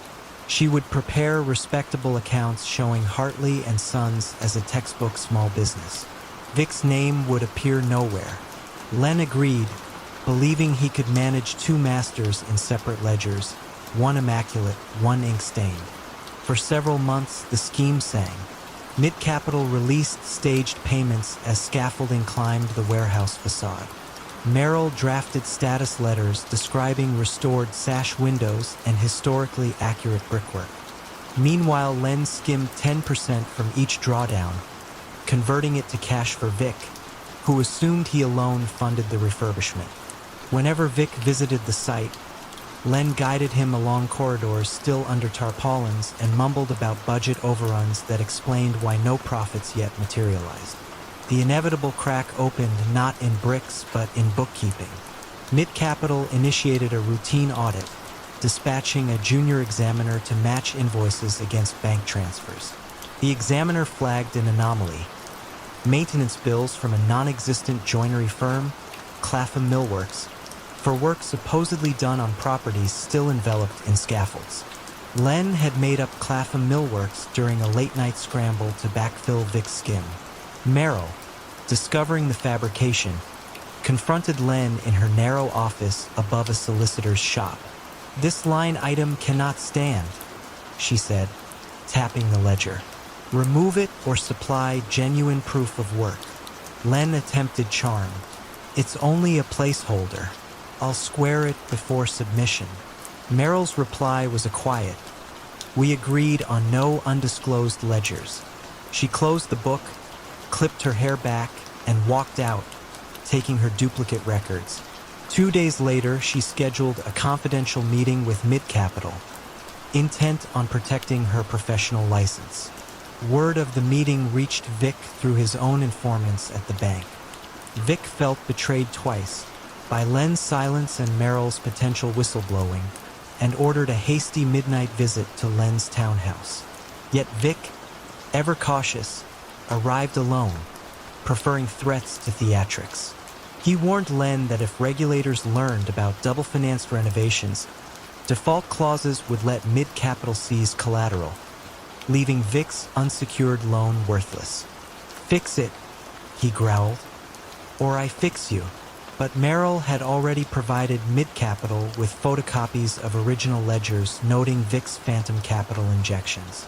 A joint task force quietly placed both Len and Vic under surveillance to map links between property laundering and illegal gambling. Detectives tailed Len on the night he drove toward Spitalfields carrying 2 jerrycans. When he parked in a darkened side street, officers approached without sirens, their footsteps muffled by drizzle. Len surrendered, more exasperated than frightened. The warehouse stood unharmed. The plot died on damp cobblestones. The trial in spring 1984 unfolded in a Crown Court heavy with damp air and tabloid curiosity. Prosecutors narrated a tale of dual ledgers, back alley bets, and redevelopment as laundromat. Merrill testified with composure, emphasizing that her employer repeatedly falsified invoices after promising transparency. Vic offered leniency for limited cooperation, confirmed the gambling loans but denied ordering arson. His brass-knuckled reputation shrank beneath fluorescent lights. Jurors saw a worried moneylender, not a gangster. Hartley and Sons dissolved. The renovated flats passed to a housing charity. Tenants continued paying rent unaware their walls once balanced illicit bets. The Spitalfields warehouse, never torched, eventually became an artist's studio annex. Len left prison in 1990, gray and lean. He visited Bethnal Green Road one evening, observing how clean signage and espresso bars replaced betting shops. He smiled faintly, a bookmaker glimpsing odds he could no longer calculate, and walked on, hands in overcoat pockets, into a city that had forgotten his silent conversion of bricks into laundered dreams. Marc Delacroix opened his first flower stall on Marseille's Boulevard des Athènes in the spring of 1958. His carnations were arranged with military symmetry, each stem cut at precisely the same height. Passers-by noticed the care, then the quiet way Marc handled money. He counted francs only once, brushed stray petals off the counter, and recorded every sale in a pocket notebook no larger than a matchbox. What most customers never saw was the line of men in tailored linen who arrived after closing, sealing thick envelopes inside bouquets that never went to market. Marc's real employer was Antoine Tonin Castaldi, a Corsican smuggler whose family had moved morphine base, Gauloise cigarettes, and uncut gems through the old port since the war. By 1958, Castaldi needed a laundering conduit that felt harmless. Flowers, he reasoned, were the safest merchandise in France. Perishable, modestly priced, immune to sudden audits. Marc, an army pay clerk recently demobilized from Algeria, already possessed the twin virtues of discretion and arithmetic. Castaldi supplied him with initial capital and a single instruction: keep the shop spotless, then left him mostly alone. Within 2 years, Marc expanded to 3 stalls, then negotiated a supply contract with regional greenhouses under the brand Port Lavande Distributions. On paper, Port Lavande exported lilies and lavender bundles to hotel lobbies along the Riviera. In practice, the trucks carried sealed tins of morphine under false floorboards, invoiced as floral preservatives. Marc folded the drug profits into legitimate revenue by overstating wholesale blossom prices. Every Saturday night, he purchased cashier's checks from a cooperative bank manager in Aix, labeling them horticultural research grants payable to shell companies controlled by Castaldi. Marc never carried a gun, never raised his voice, never touched the morphine. His currency was trust, and trust accrued interest. By 1966, he was Castaldi's essential strategist, drafting shipping timetables that avoided customs inspectors on strike days and funneling cash into beachfront real estate well before Marseille's tourist boom. Younger smugglers joked that the syndicate was run by a florist with a slide rule. They also kept their jokes quiet. Their Christmas bonuses arrived in envelopes scented faintly of rosewater. Trouble began with something as minor as color. French customs flagged a shipment of violet dye imported from Turkey, suspecting it to be synthetic opioids. The barrel cracked open at a Toulon warehouse, revealing only harmless pigment. Yet the incident alerted a new anti-narcotics magistrate, Judge Helene Roussel. She noted that the consignee of the dye, Port Lavande, moved far more volume than any florist could plausibly sell. Roussel ordered unobtrusive surveillance, preferring ledgers to raids. Inside Marc's circle, another fissure widened. Castaldi's eldest son, Julian, believed the organization's caution bred stagnation. Cocaine from South America, he argued, promised margins dwarfing morphines. Marc advised patience. South American routes were noisy, and Marseille's docks thrived on silence. Julian interpreted patience as condescension. In late 1971, he funded a rogue shipment of Bolivian paste through an unaffiliated trawler. The cargo never arrived. Spanish authorities seized it off Valencia, and newspapers speculated about a Corsican Rio cartel. Marc read the headlines over morning coffee and understood that discretion. The only shield they ever needed was gone. Roussel petitioned Paris for a joint customs taxation task force. She subpoenaed Port Lavande's purchase orders, discovering that the company declared more fertilizer expenses than the entire province wine region combined. Still, hard proof eluded her until an underpaid greenhouse foreman, angered by a late payment, approached police with receipts showing he provided only half the blooms Marc claimed. The discrepancy was small but repeatable, a breadcrumb trail of inflated invoices stretching back a decade. Castaldi, aging and diabetic, urged Mark to burn records and relocate the treasury to Luxembourg. Mark declined. Panic destroyed order, and order was the empire. He believed he could absorb the scrutiny by cooperating on minor tax violations, offering a scapegoat accountant, and paying a heavy but survivable fine. It might have worked had Julian not anticipated betrayal. Convinced Mark planned to sacrifice the family to save himself, Julian visited Roussel unannounced, delivering photocopies of internal memos that detailed the morphine tins, the hidden floorboards, the cashier's checks. In exchange, he requested prosecutorial immunity for his father and a reduced sentence for himself. On a windless October dawn in 1974, police vans encircled Port Lavande's distribution warehouse near the docks. Officers expected resistance. Instead, they found rows of chrysanthemums cooling under mist sprayers and Mark seated at a steel desk, reconciling freight invoices with a red pencil. The trial was deliberate rather than sensational. Roussel kept cameras to a minimum, preferring that jurors absorb spreadsheets instead of drama. Prosecutors outlined a laundering scheme worth 40 million francs, backed by 17 shell firms and falsified import certificates. Mark's defense admitted arithmetic mistakes but denied knowledge of narcotics. Yet Julian's memos, authenticated under ultraviolet light, showed shipment schedules matching morphine seizures in Antwerp, Genoa, and Le Havre.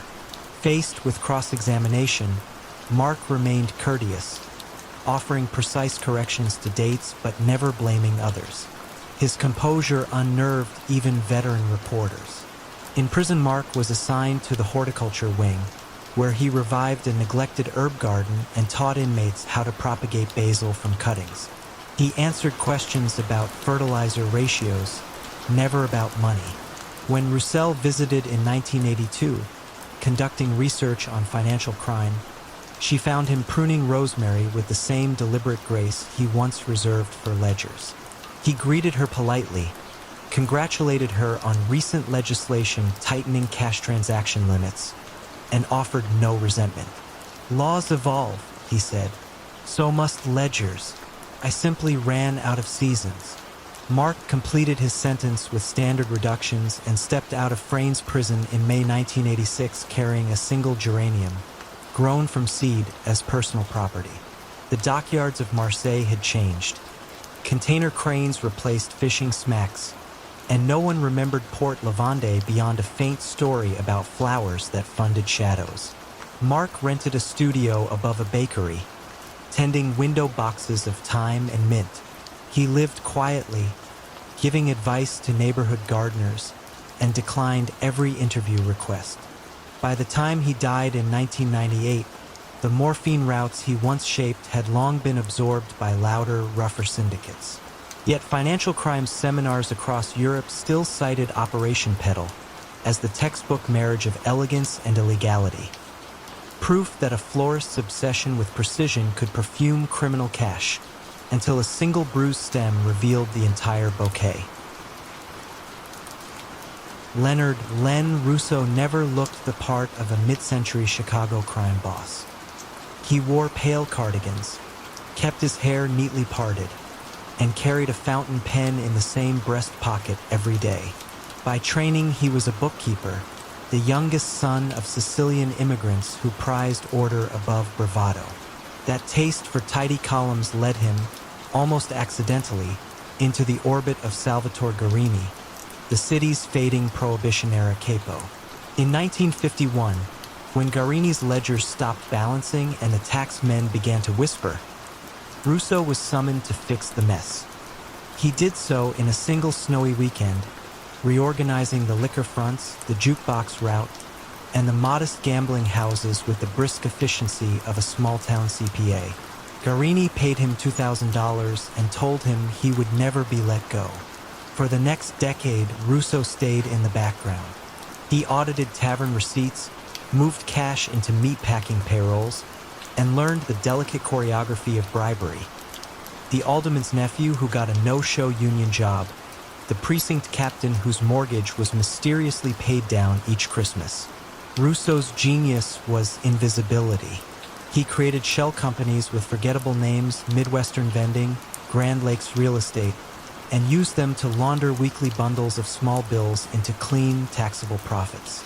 By 1963, Guarini's empire was solvent, if not thriving, and federal investigators cataloged it with grudging admiration. They knew money was being washed.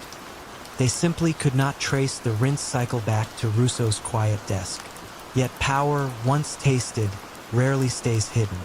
When Guarini suffered a fatal heart attack behind his favorite cigar shop in 1964, 3 lieutenants expected a bloody scramble for succession. Instead, Russo invited them to a Lincoln Park townhouse and produced a typed, notarized directive naming him interim custodian of all Guarini assets until such time as a stable reorganization may be effected.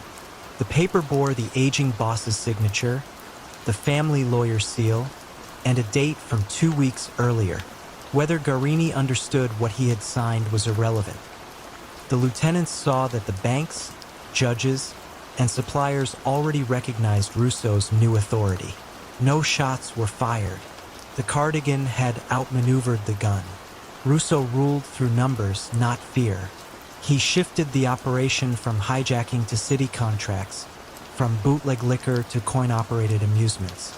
A single pinball machine, he told his men, attracted no suspicion and produced a river of quarters that flowed straight into legitimate bank bags. He expanded into suburban shopping centers, leasing storefronts to his own cleaning services and ice cream stands, each paying rent to another shell he controlled. By 1970, the family's declared income exceeded $3 million, taxable and therefore respectable. Russo paid what he owed the IRS. His legend grew precisely because he kept nothing off the books. But loyalty bought with prosperity is fragile when the cash slows. The first hairline crack appeared in 1973 after Congress passed new banking laws requiring detailed currency transaction reports. Russo responded by purchasing a sleepy farm credit bank in rural Illinois, planning to file his own paperwork at a leisurely pace. It was clever, but it drew the attention of Special Agent Rebecca Malloy, a newly promoted forensic accountant at the Treasury Department. She noticed that the tiny bank processed more coin deposits in a month than most Chicago branches did in a year. Malloy began compiling records, pulling car rental logs, and quietly interviewing low-level clerks who never saw Russo but cashed his envelopes. Inside the organization, whispers spread that Russo had grown cautious to the point of paralysis.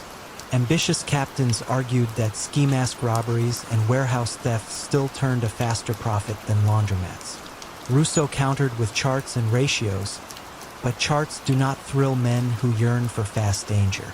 In 1975, a trusted lieutenant named Carlo Beans Vitali diverted gambling income into his own slush fund, convincing himself that the boss would never notice.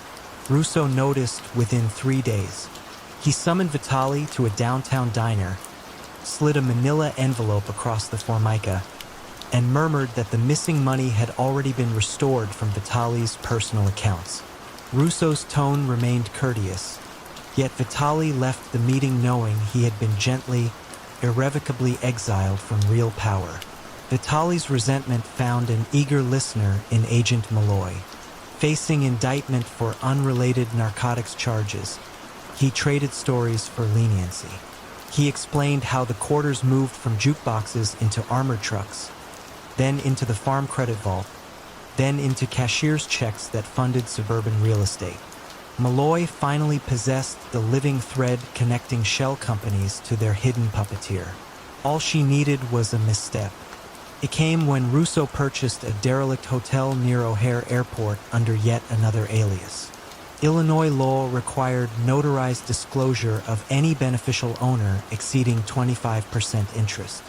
Russo, ever confident, signed under a childhood nickname El Rossi, assuming no one would reconcile it with his formal surname. Malloy did. On a gray February morning in 1978, federal marshals filed into Russo's North Shore residence as calmly as process servers. They found him at the kitchen table, balancing the accounts of a vending subsidiary. The indictment listed 37 counts: wire fraud, bank fraud, racketeering, and conspiracy to evade currency regulations. Russo neither protested nor bargained. He merely asked permission to finish his coffee before being led away. In court, he declined a jury, requesting a bench trial that he must have known he would lose. His closing statement, delivered in a quiet monotone, conceded every numeric fact while disputing the interpretation of intent. The judge, unmoved, sentenced him to 20 years at the federal penitentiary in Marion. He taught basic accounting to fellow inmates, helped the prison library catalog donations, and kept a meticulous garden of herbs behind the education wing. Outside, the organization he had sculpted crumbled within months, its captains reverting to smash-and-grab schemes that attracted swift police attention. By 1980, the Garini Russo crew existed only as a cautionary footnote in law enforcement seminars, proof that a criminal empire built upon precision rather than violence could thrive, until precision itself left a paper trail too neat to ignore. Russo served 14 years, earning reductions for good behavior and the quiet affection of prison staff. Upon release in 1992, he returned to a modest condominium purchased through legitimate wages he had earned teaching inmates.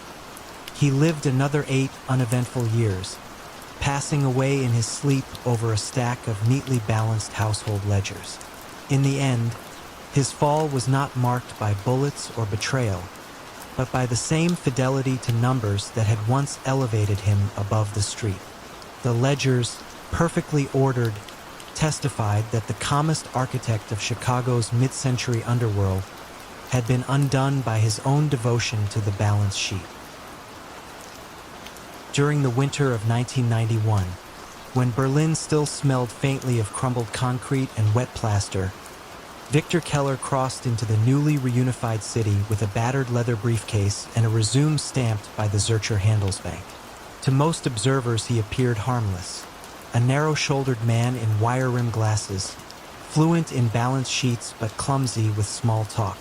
Yet Keller carried a private commission from Eduard Eddie Markovich, a Yugoslav cigarette-smuggling boss eager to convert stacks of Balkan dinars into clean Deutsche Marks before inflation swallowed them whole.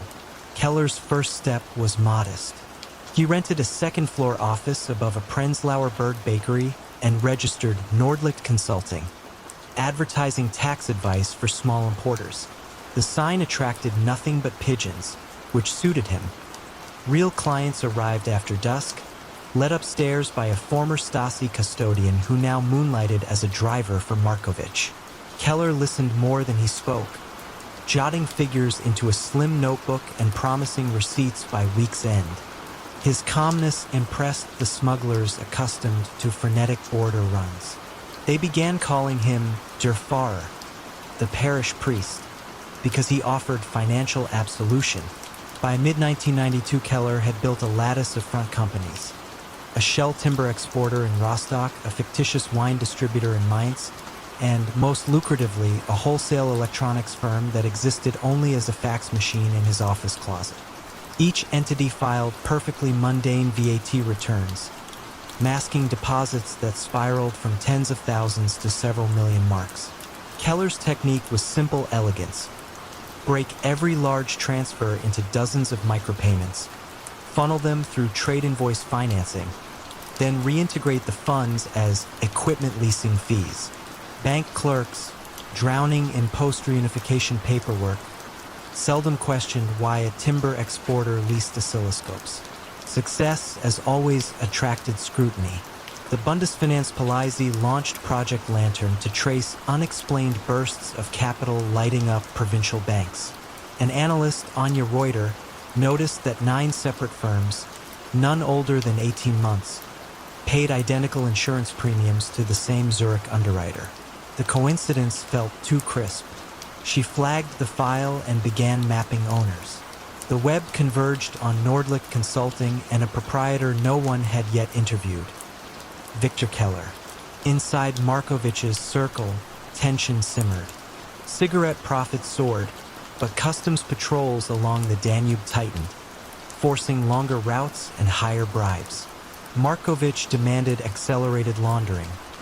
Keller asked for patience, warning that haste breeds patterns. The smuggler's lieutenant, Dražen Petrovich, saw weakness in caution. He argued that Keller skimmed percentages by slowing transfers, a theory that gained traction among drivers waiting weeks to receive their shares. Markovich, torn between greed and trust, summoned Keller to a riverside restaurant in Kreuzberg. Over skewered lamb and peppery slivovitz, Markovich posed a single question.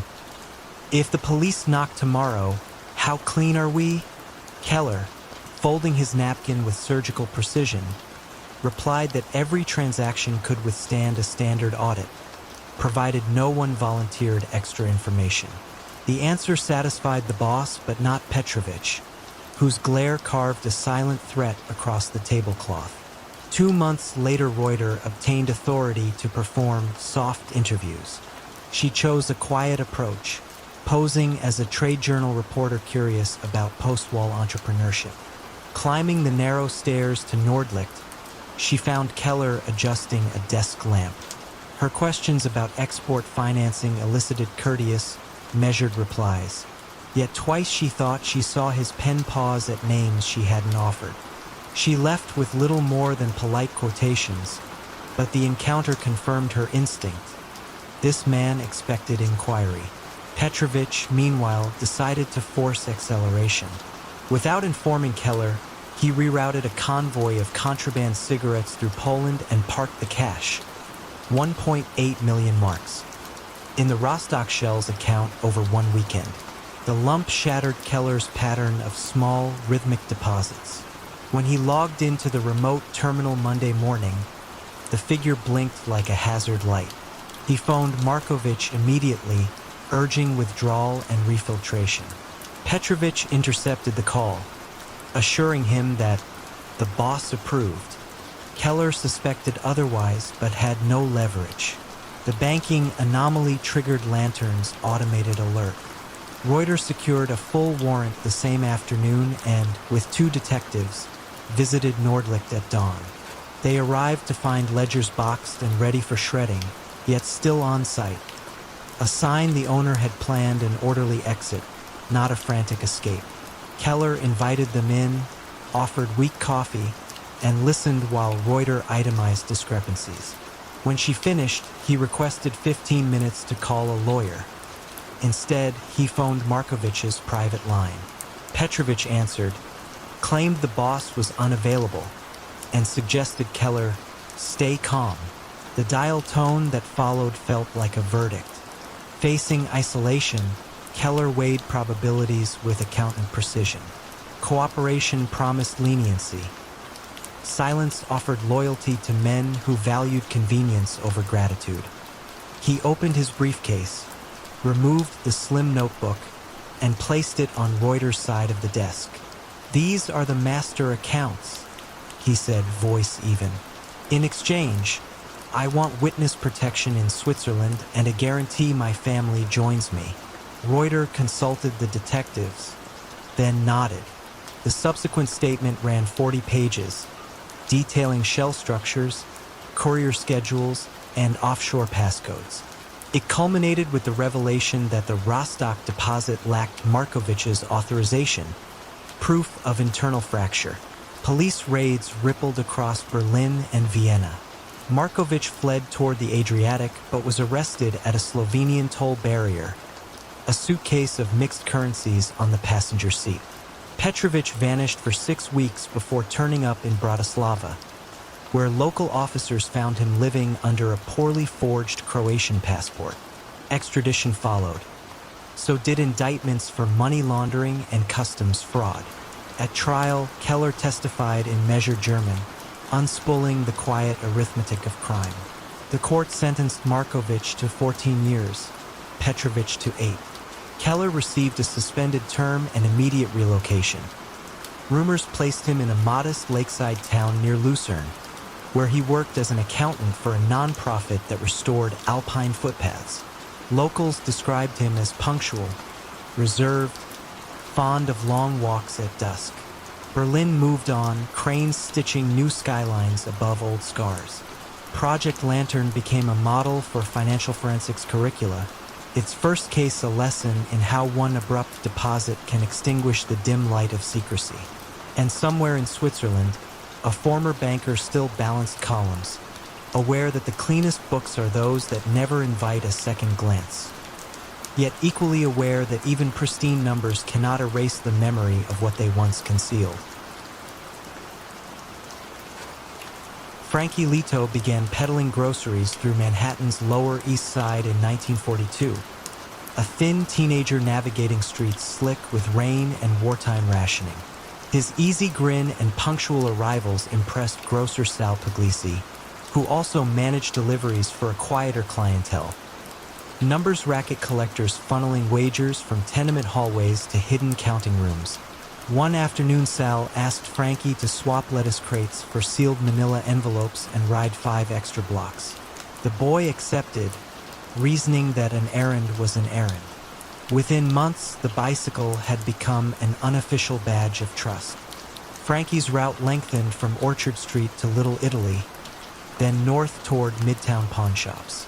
He never opened the envelopes, never lingered near pickup windows, and never complained when schedules shifted at the last minute. His silence pleased Vincent Uncle Vince Conti, a mid-tier capo in the Gennaro crew who oversaw the city's lottery slips. Uncle Vince watched Frankie glide past pushcarts and, seeing potential in the courier's unassuming nature, offered him a modest weekly retainer and a used navy blue overcoat. Something less noticeable than that red wool thing. By 1947, Frankie was 22, still lean, still quick on 2 wheels, but now the trusted custodian of routes connecting barbershops, cigar stands, and basement social clubs. The job required punctuality and memory more than muscle. Each Monday, he received a folded map with freshly penciled arrows. By Friday, every arrow had to become a cleared debt. Uncle Vince paid bonuses in war bonds, explaining that legitimate paper made better padding than cash if anyone asked about sudden savings. Frankie framed the advice as gospel. Success invited complication. The Gennaro crew's profits outgrew shoeboxes and migrated into an uptown dry cleaning chain, Continental Pressing, where registers rang louder on balance sheets than on hangers. The laundering, simple, almost elegant, allowed Frankie's sealed envelopes to morph into brown satchels of small bills dropped after midnight. Frankie, still riding his bicycle, still wearing the navy overcoat, began feeling the weight of money through handlebars and brakes. He told himself the city's hills were steeper these days.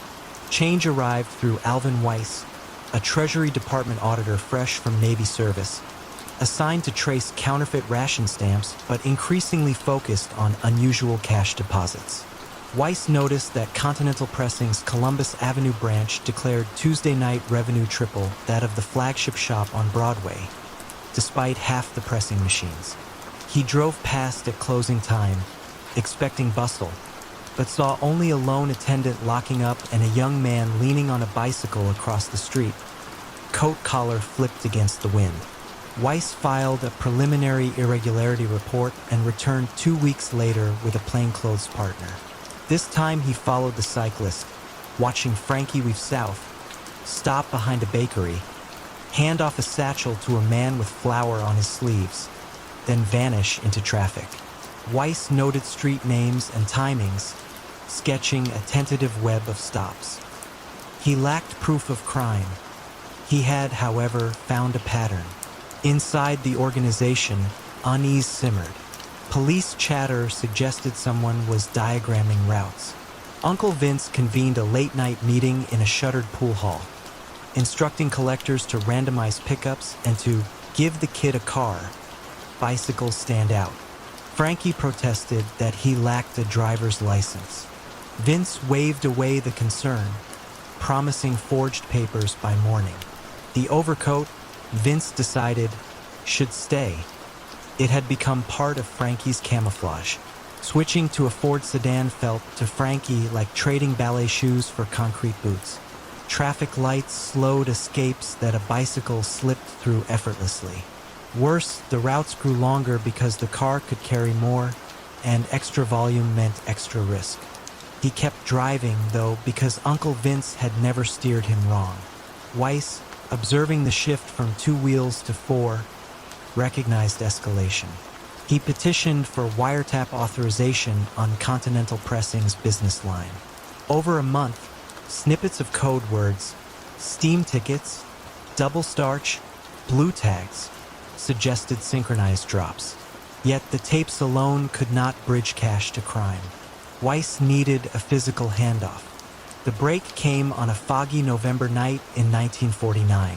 Frankie, exhausted after 5 stops, pulled into a narrow alley behind a pool room near Houston Street. 2 collectors loaded bulging satchels into his trunk and muttered about next Wednesday's sweep. Weiss and a police liaison, shadowing 3 cars back, watched through windshield condensation. As Frankie merged onto Lafayette, squad cars boxed him in, lights low to avoid spectacle. Officers opened the trunk. Money tumbled out like spilled coal. Frankie's first words were not protests but a bewildered, almost apologetic, "I'm just the courier." At the precinct, Weiss separated Frankie from hardened bookmakers and spoke gently. He offered a ledger.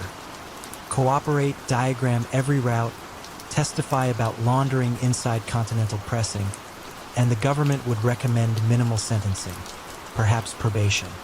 Frankie stared at calloused hands that still bore bicycle chain oil beneath the fingernails. Loyalty felt heavier than any satchel he had carried. Yet he realized loyalty to men he never fully knew might now cost decades. He nodded once and asked for a pencil. The testimony unraveled the quiet empire. Continental Pressing turned out to be a facade spanning 5 boroughs and 3 states. Its steam tickets a census of backroom wagers. Uncle Vince, blindsided by the courier's decision, entered court in a tailored suit and exited with a 20-year sentence. Frankie, after 6 months in a federal halfway house, relocated under a new name to Buffalo, where he managed a legitimate bicycle repair shop near the Erie Canal. Customers described him as soft-spoken, punctual, and rarely without a navy blue overcoat, even in July. Years later, commuters on quiet Buffalo mornings sometimes spotted an aging man gliding along the towpath, pedaling with an effortless rhythm that suggested he once knew every shortcut in Manhattan. He kept his head down, avoided envelopes, and, when asked for deliveries, smiled politely and said he preferred things that traveled under their own power. The overcoat flapped behind him like a flag of modest freedom, proof that sometimes the smallest wheels carry the weightiest secrets until the moment they refuse to turn. Peter Aldridge's reputation in 1970s West London began with a single habit. He never removed his suit jacket, not even in July heat waves that turned Soho's alleyways into ovens. A charcoal 3-piece and a dove-gray silk tie marked him as a gentleman, and that image was essential to his quiet ascension from corner bookmaker to the secret banker of London's backroom gambling scene.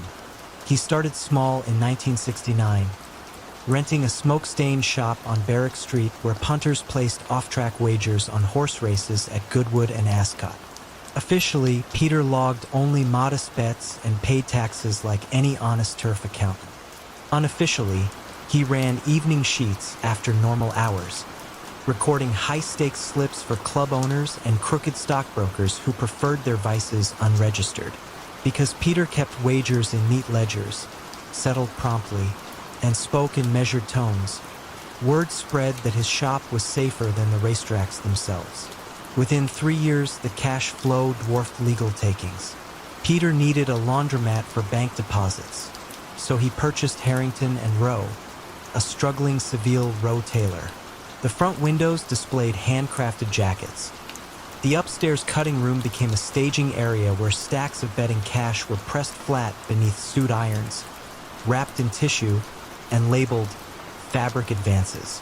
Each Friday, rolls of notes traveled in garment bags to cooperating banks in Jersey, then returned as legitimate invoices for exported tweed. The system was elegant, silent, and perversely British. Peter's circle expanded to include nightclub proprietor Diane Keane, whose basement casino accepted chips denominated in sterling. Diane admired Peter's restraint. He drank weak tea while others gulped whiskey, and introduced him to affluent clients. One was Clive C.J. Jameson, a disgraced equities trader barred from the city after an insider dealing scandal. Clive wanted redemption, or at least fresh income. Peter saw utility in the man's financial savvy and mild desperation. He offered Clive a minority stake in Harrington and Row on 3 conditions: never question the cash, never gamble in Diane's club, and never wear loud colors. Optics mattered. For a while, the alliance thrived. Clive developed new customer lists, Diane steered baccarat profits to Peter's ledgers, and Seville Row tailors stitched suits for rock stars who paid half with publicity and half with bundles of untraceable notes. Peter's calm authority held the structure together, his soft voice the metronome of trust. Trouble arrived in 1977 with the formation of Britain's Gaming Board Fraud Unit, tasked with auditing unlicensed casinos. A junior investigator named Malcolm Reed fixated on Diane's club after noticing irregular electricity usage, record-high consumption between 2 a.m. and 4 a.m. on weekdays. Reed's preliminary raids netted only minor infractions, but he filed a report suggesting that an unseen financier controlled the club's balance sheets. That line drew Clive's eye when, through an acquaintance at Lloyd's, he acquired a leaked copy of the report. Clive panicked. Years of navigating market scandals had left him allergic to regulators. He urged Peter to halt laundering immediately and pivot to fully legal tailoring. Peter refused, insisting that stopping would trigger scrutiny faster than continuing. Their first argument breached the partnership's composure. Clive, perspiring, muttered an ultimatum: buy him out or face exposure. Peter, unruffled, offered a slower plan: reduce high-stakes bets by half, then phase out cash shipments before Christmas. Clive found the timeline insulting. Unknown to Peter, he phoned investigator Reed the next morning, proposing a confidential meeting to discuss irregular suits. Reed, intrigued by the offer, suggested a discreet rendezvous at Paddington Station, a place where businessmen blended with commuters. That foggy Tuesday, Clive arrived with photocopies of evening betting sheets and a memo detailing fabric advances. In exchange, he wanted immunity and protection. Reed recorded the conversation, then requested verification: bank transfer numbers, tailor invoices, anything concrete. Clive promised documents within a week. Peter sensed betrayal through absence. Clive skipped 2 payroll sign-offs and avoided Diane's club. Peter instructed his Seville Row manager to audit outgoing garment bags and discovered one missing entry dated the same day Clive met Reed. He did not confront anyone. Instead, he moved the next scheduled cash shipment forward by 48 hours and rerouted it to a Liechtenstein branch under a dormant company name. The goal was surgical retreat rather than open confrontation. The following Monday, Reed secured a warrant to search Harrington and Row. Agents arrived at dawn, their knocks echoing along the quiet street of polished brass plaques. Tailors in white smocks stared as officers dismantled sewing tables, uncovering only chalk dust and stray buttons. The upstairs cutting room was pristine. Irons still warm, but no cash, no ledgers. Reed's frustration deepened when Peter produced flawless export records and VAT returns. "We sell suits, Inspector," he said gently. "Not secrets." Reed's last card was Clive. He placed the informant under formal protection and pushed for an arrest warrant based on Clive's testimony. Yet the Crown Prosecution Service balked. Without physical evidence, one disgraced traitor's word was a shaky foundation. Peter remained a free man. Diane's club paid back taxes and reopened under stricter licensing. The fraud unit quietly reassigned Reed to a different division. Clive, ostracized and without the immunity he thought guaranteed, left London for Mallorca, where he attempted real estate brokering but found few partners willing to trust him. Rumors said he spent nights in beachside bars explaining how a tailor's iron could flatten fortunes. Peter, meanwhile, closed the Barrack Street bookshop and refocused on bespoke tailoring. Demand for his suits remained brisk among politicians and actors who valued discretion stitched into every scene. He no longer ran evening sheets, preferring dividend checks from Liechtenstein that arrived with clockwork regularity. Sometimes, when measuring clients, he would adjust a lapel and remark, "The cut hides more than you think," a line delivered with the faintest smile, a reminder that the silence of silk can muffle almost any confession, provided one never removes the jacket. Lawrence Laurent Barraud cut an unremarkable figure in 1980s Marseille. Pressed linen suits, mild manners, and a baritone voice that never rose above a conversational murmur. His seafood export company, Mediterranean Traders, occupied a narrow quayside warehouse near the old port. Above the hum of forklifts and the briny scent of sardines, Laurent ran a quieter enterprise, facilitating covert money transfers for the Corsican milieu that had rooted itself in the city since the post-war years. The arrangement started modestly. Corsican boss Antoine Paoli needed a channel to move gambling proceeds from Paris's clandestine baccarat rooms into Swiss accounts. Officially, Laurent's firm shipped red mullet and tuna to Zurich, Cologne, and Rotterdam.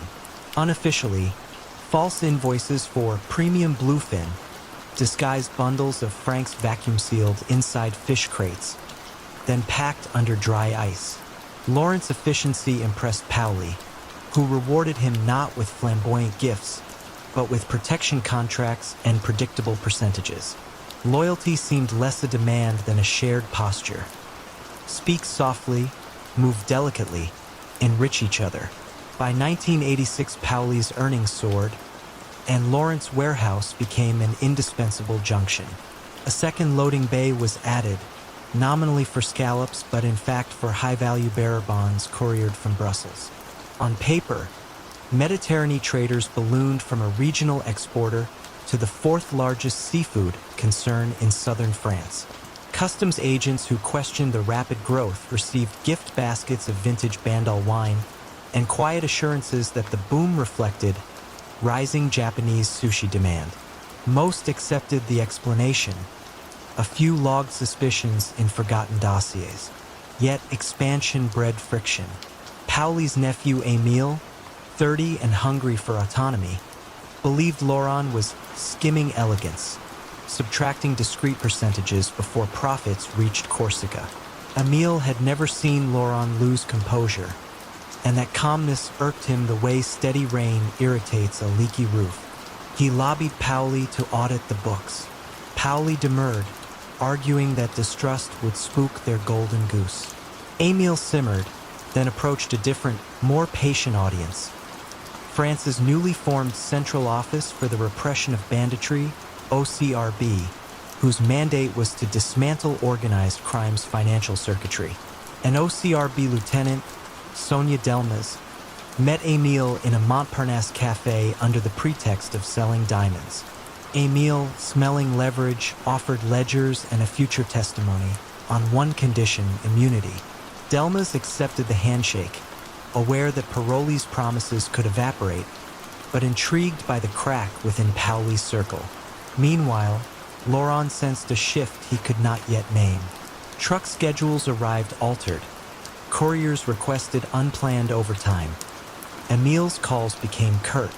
Laurent responded by tightening procedures, new locks, staggered manifests, internal audits that revealed nothing overtly missing.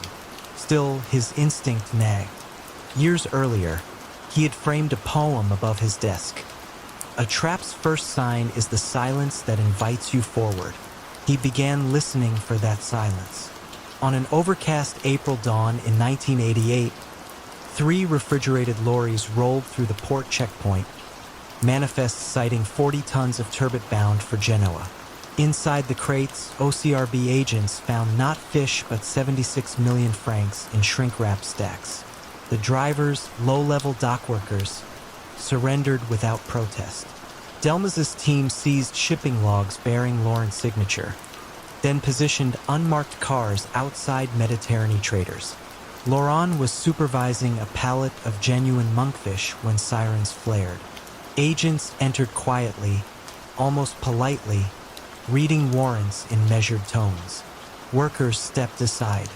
Laurent offered no resistance, only asked to phone his accountant so the staff receives wages on time. In the interrogation suite, he remained courteous, confirming ownership of the warehouse, explaining the export routes, but denying knowledge of illicit cargo. Delmas slid photographs of the seized francs across the table. Laurent studied them as if reviewing a stranger's wedding album, then neatly folded his hands. What followed was a duel of patience. The OCRB lacked a direct confession. Laurent lacked certainty about who had betrayed him. 2 weeks into detention, Delmas revealed Émile's cooperation. A subtle tremor passed through Laurent's left eyelid, the only outward sign of impact. That evening, he requested a legal pad and composed a 16-page statement mapping Pauli's operations. Casinos in Auteuil, counterfeit perfume factories near Grasse, extortion rackets in Bastia. Each section included dates, account numbers, and intermediary names. The final paragraph stipulated relocation for his immediate family and a reduced sentence in exchange for testimony. Delmas, recognizing the breadth of the revelation, forwarded the offer to the Marseille prosecutor. Émile, assuming Laurent would maintain omerta, continued business, now positioning himself as his uncle's indispensable strategist. 3 months later, a synchronized sweep across southern France and Corsica arrested 23 associates, including Émile, on charges ranging from racketeering to customs fraud. Pauli, cornered in Ajaccio, surrendered after a tense phone call with his lawyer confirmed that Laurent's statement alone could bury him for decades. The empire, built on salted ice and sealed envelopes, thawed under fluorescent courtroom lights. In December 1989, Laurent stood in a paneled chamber layered with cigarette haze. He spoke quietly, almost apologetically, guiding judges through the anatomy of laundering hidden within export codes and freight tariffs. Pauli received 27 years, Émile 8. Laurent, honoring his agreement, was sentenced to 5 with parole eligible after 19 months for cooperation. Upon release, he disappeared into a witness protection suburb near Lyon, rumored to manage a small chain of legitimate fishmongers. Locals described him as polite, reserved, occasionally found reciting market prices as though calming himself with numbers. He no longer wore linen suits, yet kept the poem about traps framed above a modest desk. Marseille's port still bustled, cranes swinging over Mediterranean blue, but the old whispers carried less certainty. Loyalty, they realized, was neither bought nor sold. It was borrowed, fragile, and callable like a risky loan. And in the quiet between crashing waves and humming refrigeration units, one could almost hear the echo of that borrowed loyalty collapsing, first softly, then all at once. Marcus Marty Varela entered Chicago's underworld quietly, led not by a gun barrel but by a column of numbers. In 1959, at 27, he joined the small accounting office of Russo and Delaney on Rush Street, a firm whispered to specialize in creative ledgers. The city's rackets were shifting. Older bosses who relied on muscle were realizing that balance sheets could be as lethal as Tommy guns. Marty, trim and bespectacled, seemed born to fill the gap. At first, his tasks were benign. He reconciled nightclub receipts, matched liquor orders to delivery slips, and filed tax extensions for men who never appeared in person. What changed everything was the arrival of Carmine Russo's newest venture, a string of vending machine routes newly legalized by the state. The machines dispensed cigarettes, gum, and occasionally, in the dead of night, envelopes stuffed with cash. Carmine needed someone to wash the flow so it looked like quarters and dimes jingling through metal hoppers rather than bundles of marked bills. He chose Marty, who accepted with an almost embarrassed nod. Within 2 years, Marty ran an underground network of phony laundromats, empty bowling alleys, and seasonal ice cream stands. Each location produced just enough legitimate income to justify the avalanche of vending revenue that Marty reported. Quarterly, he met Carmine in the back of a barbershop to summarize figures on cream-colored paper, his columns neat and his voice steady. Carmine listened, half smiling, amazed that invisibility could be purchased so cheaply. Guns bought territory, but Marty's pencil turned territory into a fortress. The rise made Marty an unlikely legend. Bookmakers spoke his name in hushed admiration. Dockworkers, who never met him, toasted his ghost payroll. Yet adoration bred envy. Benny Delaney, Carmine's impulsive nephew, resented that a man with no stomach for street fights now earned bigger cuts than seasoned bruisers. Benny persuaded Carmine to let him shadow Marty for security. Marty, who sensed the unspoken threat, merely opened more spreadsheets. By 1965, the fortress began to crack. A federal task force, newly created to examine crossing state cash flows, flagged a bakery in Gary, Indiana, that reported monthly sugar purchases triple the regional average. An IRS analyst followed the curiosity through a maze of wholesalers and found links to 5 laundromats bearing identical banking signatures. M. Varela. Still, evidence was thin. Regulators needed a lever and discovered one in Benny. Benny had cultivated vices, high-stakes cards, louder nightlife, bluster that spilled beyond safe circles. One winter evening, he lost $18,000 in a Lake Geneva lodge and settled the debt with counterfeit chips. The lodge's owner, a government informant, traded Benny's blunder for clemency on his own tax evasion. Within weeks, agents subpoenaed Benny, hinting at prison unless he supplied a bigger fish. Benny faced a choice: betray family or lose freedom. He chose a third path: manipulate Marty. He told the task force he could wear a wire. He then convinced Marty that agents wanted Russo, not them. Just walk through the numbers like a normal audit, he insisted, and we'll bury them in details. Marty, trusting procedure over instinct, agreed. On April 2nd, 1966, inside the barbershop, he described every laundering circuit, each shell company, each courier schedule, speaking calmly while Benny's lapel transmitter hissed. Indictments landed fast. Carmine was arrested during a haircut. 6 Confederates followed. Marty, escorted from his suburban condominium, looked more disappointed than surprised. Federal prosecutors expected him to fold immediately, but interrogation revealed his true armor: meticulous documentation that doubled as leverage. Marty offered to illuminate not just Russo's empire but competing families in Kansas City and Cleveland, provided he received witness protection and a modest stipend. The government, hungry for a multi-city purge, accepted. Carmine's trial became evening news. Jurors stared at ledgers projected onto courtroom screens while Marty, the quiet narrator, guided them through a decade of invisible fortunes. He recited figures without malice, as though auditing a stranger's books, only pausing to sip water. Defense attorneys tried painting him as mastermind, but the documents showed Carmine authorizing payouts.